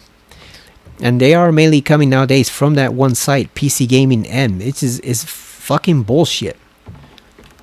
So yeah, I made a few ex-Twitter posts flaming that article. I'm sure I'll get some pushback on it, on the one that I left that actually allows comments, because nowadays I turn comments off completely on Twitter posts. But it's so annoying to see that goddamn awful argument recycled over and over again, that oh, the originals were great for Resident Evil or Silent Hill or whatever because they were crappy and they had this wrong with it and this wrong with it and this thing sucked. It's like, no, accidentally bad design does not make a game great. You know, they were saying it's David Lynch. No, the dialogue is not David Lynchian because David Lynch does intentionally odd dialogue that still shows some emotion. The original voice acting was just incompetence in some parts because the director didn't know what they were doing. But they learned, you know.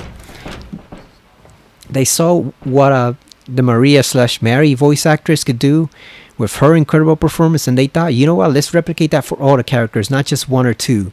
And that's why the voice acting is pretty great in Silent Hill 3. Even though the story isn't as good, it's still, you know, it may be a minor story to some people, but the voice acting is better than Silent Hill 2 because they improved and learned from what worked and what they did right and what they did wrong. They learned from it, and they realized what you could and could not do with voice acting. I don't want any damn flowers. See, like this conversation in the original is heartbreaking, and it's also pretty damn effective because the voice actress is so good. But it's obvious that she was relying on her own talent, and then everyone else had no good direction. That's why James sounds like the weirdo that he sounds like. He sounds like a derp in some What are you looking at? in some scenes because he didn't have good direction. Out of here. Leave me alone already. And Angela's voice actress didn't have good direction. Donna Burke. I'm no use to anyone. The voice acting sounds a lot better in 3, even though it's still the same actress, Donna Burke, playing Claudia. But she has better direction now, and there's less translation errors, and they get the gist of what's being said better, you know. They understand the material more. Why are you still here? I told you to go. And that results in a better game. Are you deaf? Don't come back. And I just find it's an awful excuse too, because it lets developers off the hook on so many things. Wait. Please. Don't go. Don't leave me alone. I didn't mean what I said. Please. Tell me it'll be okay. Tell me I'm not gonna die.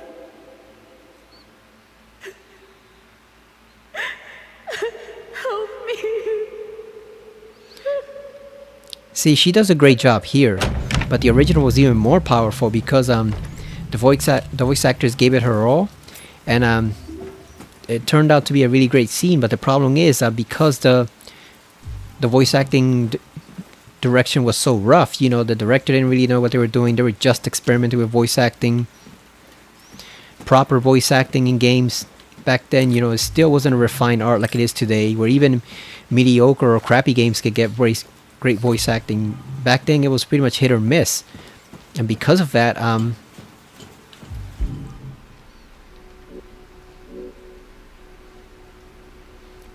you get the rough performances in 2, where like I said, Maria and Mary's voice actress was great. Everybody else not so much. Laura was annoying. Angela had some moments where she was a hit or miss, and James was just one big ball of hit or miss, like, you know, one big ball of hit or miss. Like I said, he was a meme character basically in the original. So like the idea that, oh, I gave it greater emotional power because it was so rough, not really. The soundtrack gave it its power. If you take the soundtrack away from it and you take Mary/Maria's voice performance away from it, the whole thing crumbles like a house of cards. Yeah, it has great monster design. There's some great level design there, but it's really the voice actress for Mary slash Maria. That's the heart of the heart and soul of the story, and then also combine that with the not the voice acting, combine that with the soundtrack, and that's why it's a classic masterpiece. But if you take those two things away from it, the whole thing crumbles easily. It's not the equal of Silent Hill 3 or 1 then, if you take those two vital factors away from it. So that's just my opinion on it. But like I said, it just bugs me because then you can excuse any amount of bad design. You can say, oh well, this is terrible in this game, like say Tormented Souls 2 does a really bad job at the controls. You can say, oh, it's terrible here because the controls are supposed to be terrible because that's what makes it scary. No, you're giving an out for developers to do almost anything they want in terrible fashion, and then just pass it off and say, oh, we did it intentionally because that's what makes the game scary. Enough of that. Stop it. Jesus Christ, like, people want to excuse things that were bad just for the sake of being bad. They're so nostalgia driven that they can't see when something doesn't work, or it was crappy and the game worked in spite of it, like it did in Silent Hill 2. I'm glad Soul Reaver isn't like that, but even then, that game still has its moments where you can tell they were just learning how to develop the world and the character and how Raziel should play and what he should be able to do, etc. So even then, there were still some rough parts to that game. And there were even more rough parts in Soul Reaver 2. But again, they learned and they refined the formula over time, and that's exactly what Team Silent did with Silent Hill 2. Alright, final boss battle. Let's go. So we can listen to the letter again.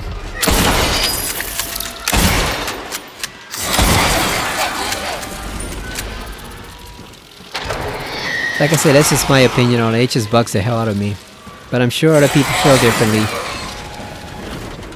Nostalgia bait is real. And rose-colored glasses through nostalgia, that is a real thing.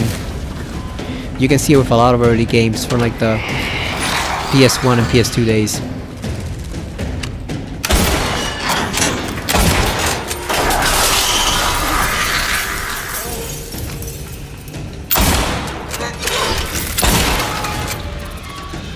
The ironic thing though is that if Bloober had just done a 1-to-1 or 1-for-1 remake or remaster like the enhanced edition did, these same exact sites would have complained that they got lazy and did nothing to improve the flaws of the game. And a lot of these sites were also the ones that gave the game middling reviews in the first place way back then in 2002. They just gotten pretty good at covering it up. But they didn't love the game instantly either.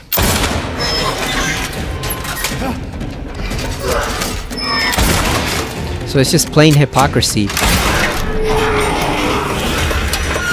You know, damned if you do, damned if you don't. You know, if you make a straight 1-for-1 copy, you know, a remaster or remake, then they'll say you got lazy and didn't do anything to improve the flaws, the obvious flaws in the game.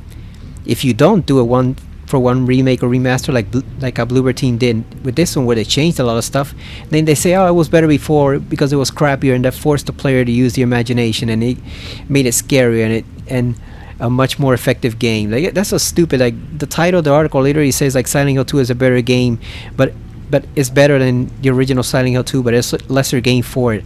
How in the fuck is a game going to be better than the original and yet be a worse game? Like, that makes no fucking sense. Monica, I think that's her name. It makes no fucking sense. Go back to journalism school if you're going to be writing shit like that. Makes no fucking sense. That's like saying, oh, I don't know, Empire Strikes Back is a better movie than Rise of Skywalker, but that's why it's also less effective. What the fuck does that even mean? That makes no fucking sense whatsoever. Freaking game journalists. There's people like that give game journalists a bad name. Not all of them are like that. There are quite a few who aren't putzes or idiots, but people like that gave it a bad name. When they write nonsense like that and expect you to take it seriously.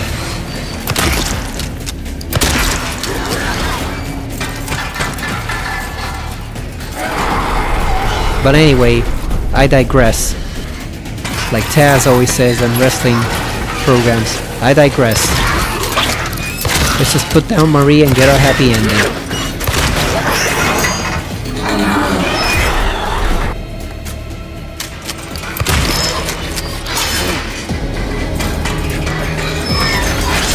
God damn. Lay down, woman. You asked for this. James just wanted to leave. He would have let you be. No, you had to fight him.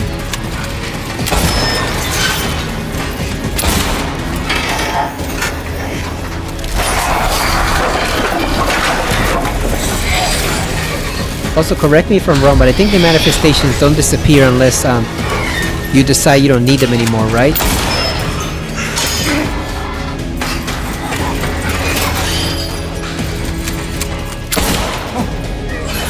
But since James, he didn't really say he didn't need her anymore. He just said she couldn't replace Mary. But he gave her credit. He said that she tried. I think maybe if she had just let him leave. God damn. Maybe if she had just let him leave, she actually would have been able to stay there in the town. She wouldn't have disappeared. So, sorry, Maria, but you asked this for you brought this on yourself. You could have just let him leave. He gave you your due credit. He said you tried. So you probably wouldn't have died if he had left. So really, you brought this on yourself because you didn't want to let him leave.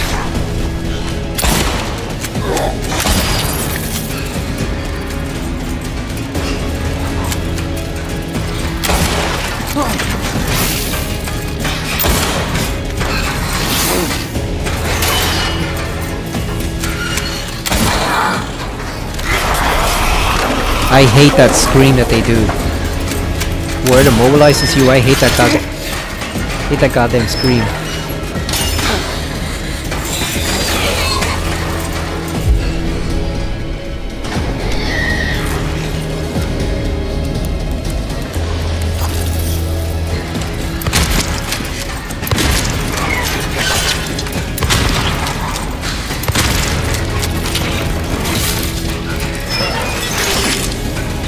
Boy, the day before yesterday was a terrible day. It was just one of those days where you just cannot win. From the morning, you just start losing at everything, and then it gets worse as it goes over time. Just a really terrible day. Bad weather, lost money, a whole bunch of stuff happened the day before yesterday. Just a really awful, fucking terrible day. Maria, just die already. You brought this on yourself. You could have just let him leave. Nope, you had to fight it.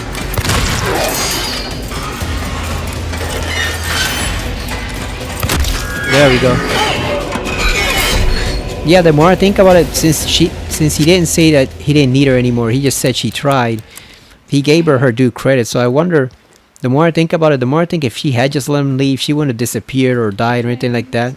She wouldn't have faded away. She would have just become part of the town, like a lot of other things do. But no, she had to fight him. James. Since she had to fight him to force him to stay there or die, she got what she wanted. She got a fight and she lost. You brought this on yourself, Maria.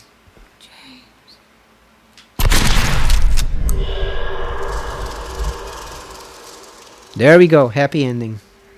Hope you're satisfied. That's the one everyone wants, right? Mary. Oh, look at the photo of them. I was wondering where that photo came from. I kept seeing it online, the one where they're posing together. I thought maybe it was like a postcard at the end of one of the credits, one of the endings, but no, it's from their house. That's pretty neat. Sorry. Don't be. Someone also speculated if her illness came from the town itself because they were dabbling in things that they shouldn't have been. I don't think so. I think it's just some type of, I don't know what it could be. Maybe some type of cancer or something. Could be some type of skin cancer too. We don't know. That's not why I did it. It's not leprosy, right? That disease is pretty much extinct. The truth is, I hated you. I cannot get over the detail on his face. Look at that. Looks like a real man. I wanted my life back. Compared to the weird old James who looked like who had like that Pac-Man mouth and he just looked like a video game character, not a real person.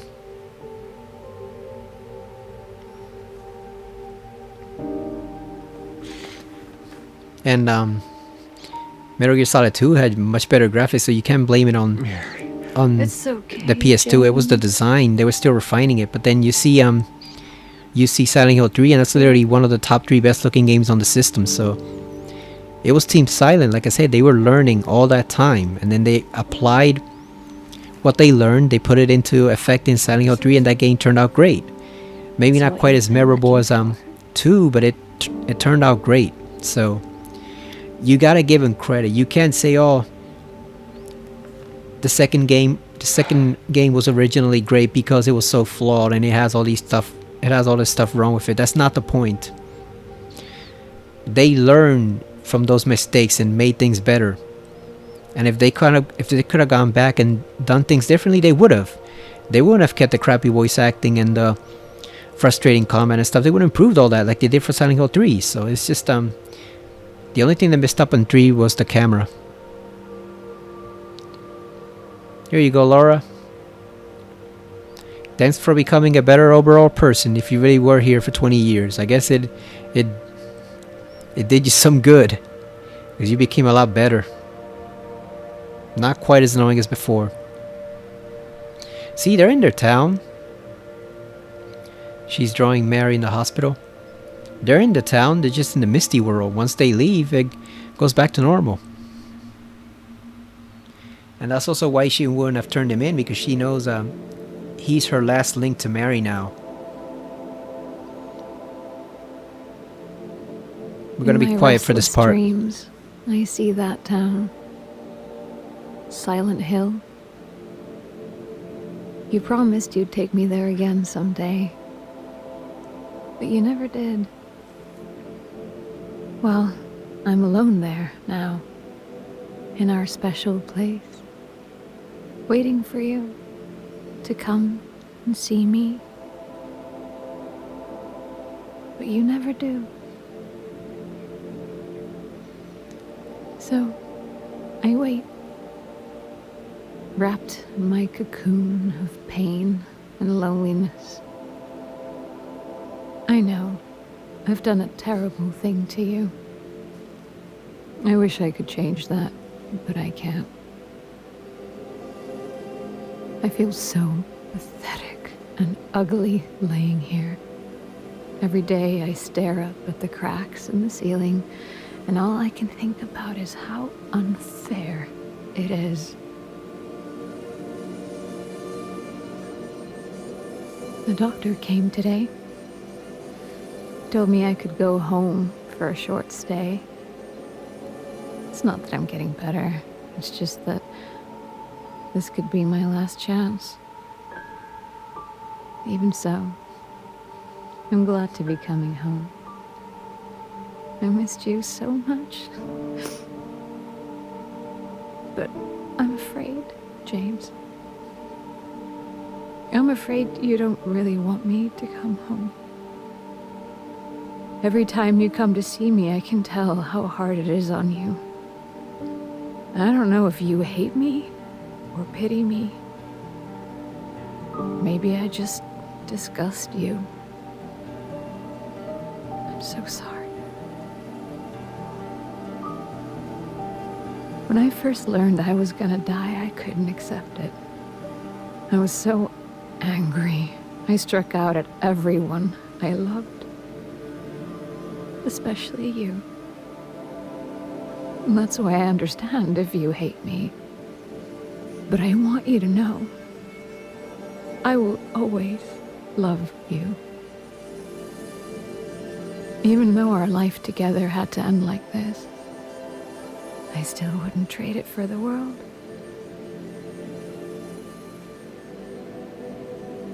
Well, this letter has gone on too long, so I'll say goodbye. I told the nurse to give this to you after I'm gone. Which means that as you're reading this, I'm already dead. But that's okay. I'm not afraid of it anymore. I just hope the pain will end soon, so that you remember me for who I was, and not what the disease made me. I want you to go on. I want you to live. For yourself and for others. Like you did for me. James, you made me happy. This is a really good montage, too. They should have included it in some of the other endings, like the Stillness ending. Would have been perfect there. So there they go. Whether they've been there for 1 day or 20 years, they're free to leave. Off to lead their slightly uncomfortable lives, knowing what happened to Mary, always in the background. And if they have been there for 20 years and now they finally got out, hopefully they can go back to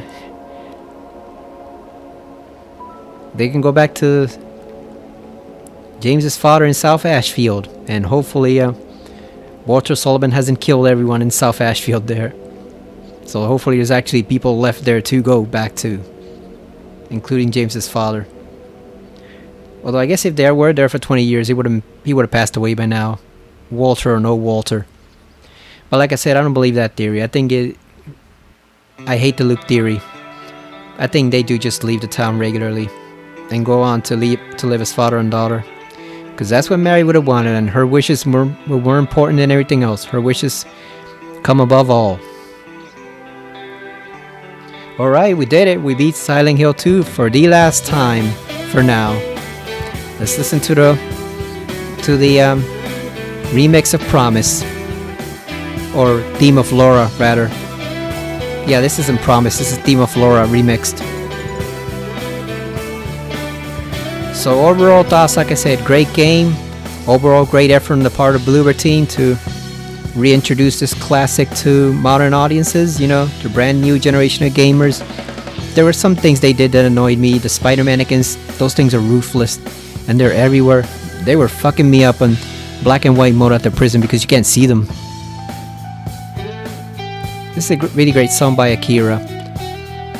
Not as good as the original, but it's still pretty decent. I listen to it from time to time. The dog ending was a little weird. They made it like more ominous than it was in the original, and the original was all bright and stuff. Here it looked really dark, almost like a demonic dog, so that was kind of weird. UFO endings, whatever, those are always meant to be funny. I don't find them that funny. It's kind of weird and dumb. Stillness ending was definitely my favorite of the new endings, between that and Bliss. And I'd say it's probably become my new favorite ending. It used to be in water because I thought it fit the theme of the game the most, but no, Stillness actually fits the most because it lets you tackle that problem from various angles. Like I say, James can either commit suicide, but this time not out of selfishness, but to be with her, since she's waiting for him in the town. Or like I say, he decides to live, and he just gives her water burial like she would have wanted. And Toluca Lakes, she can be in the town forever now. So he fulfilled her last dying wish, even though it was in a completely different way from what she imagined it would be. So yeah, they did a great job on this. Like I said, I look forward to more remakes from them. I'd love to see one of Silent Hill 1, but they probably won't do that. If they go for 4, that would be pretty interesting. I'd love to see a remake of 4, because that game had great potential to be the best in the series from the original 4 and ended up being the worst. I'll probably play this for Halloween next time in like 10 or so months. We've got a new Halloween tradition now. We can play this game alongside the original one, so that's always good when you find a brand new game that you're going to enjoy playing from year to year. That's always a nice thing. Oh, the radio voice, that guy sucked. I did not like that guy at all, the radio announcer for the game show. I thought the original one was better. You see, like I said about Resident Evil 2 Remake, this one doesn't replace the original Silent Hill 2. It stands side by side with it, as an equal or almost equally good video game. It's vastly better in some parts, slightly worse in others, but overall it's pretty damn good. Definitely one of the games of the year. My game of the year is still Astrobot, but this will probably come in second. Easily. Great, wonderful video game. It's a little too long.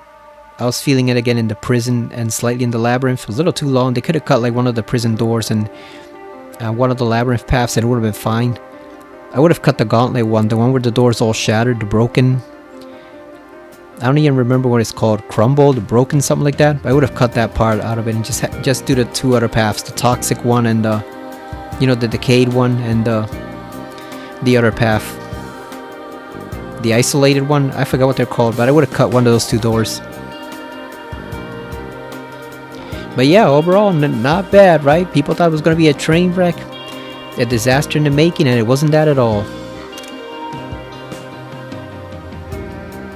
Check the map 439 times, so we're getting better at knowing where to go.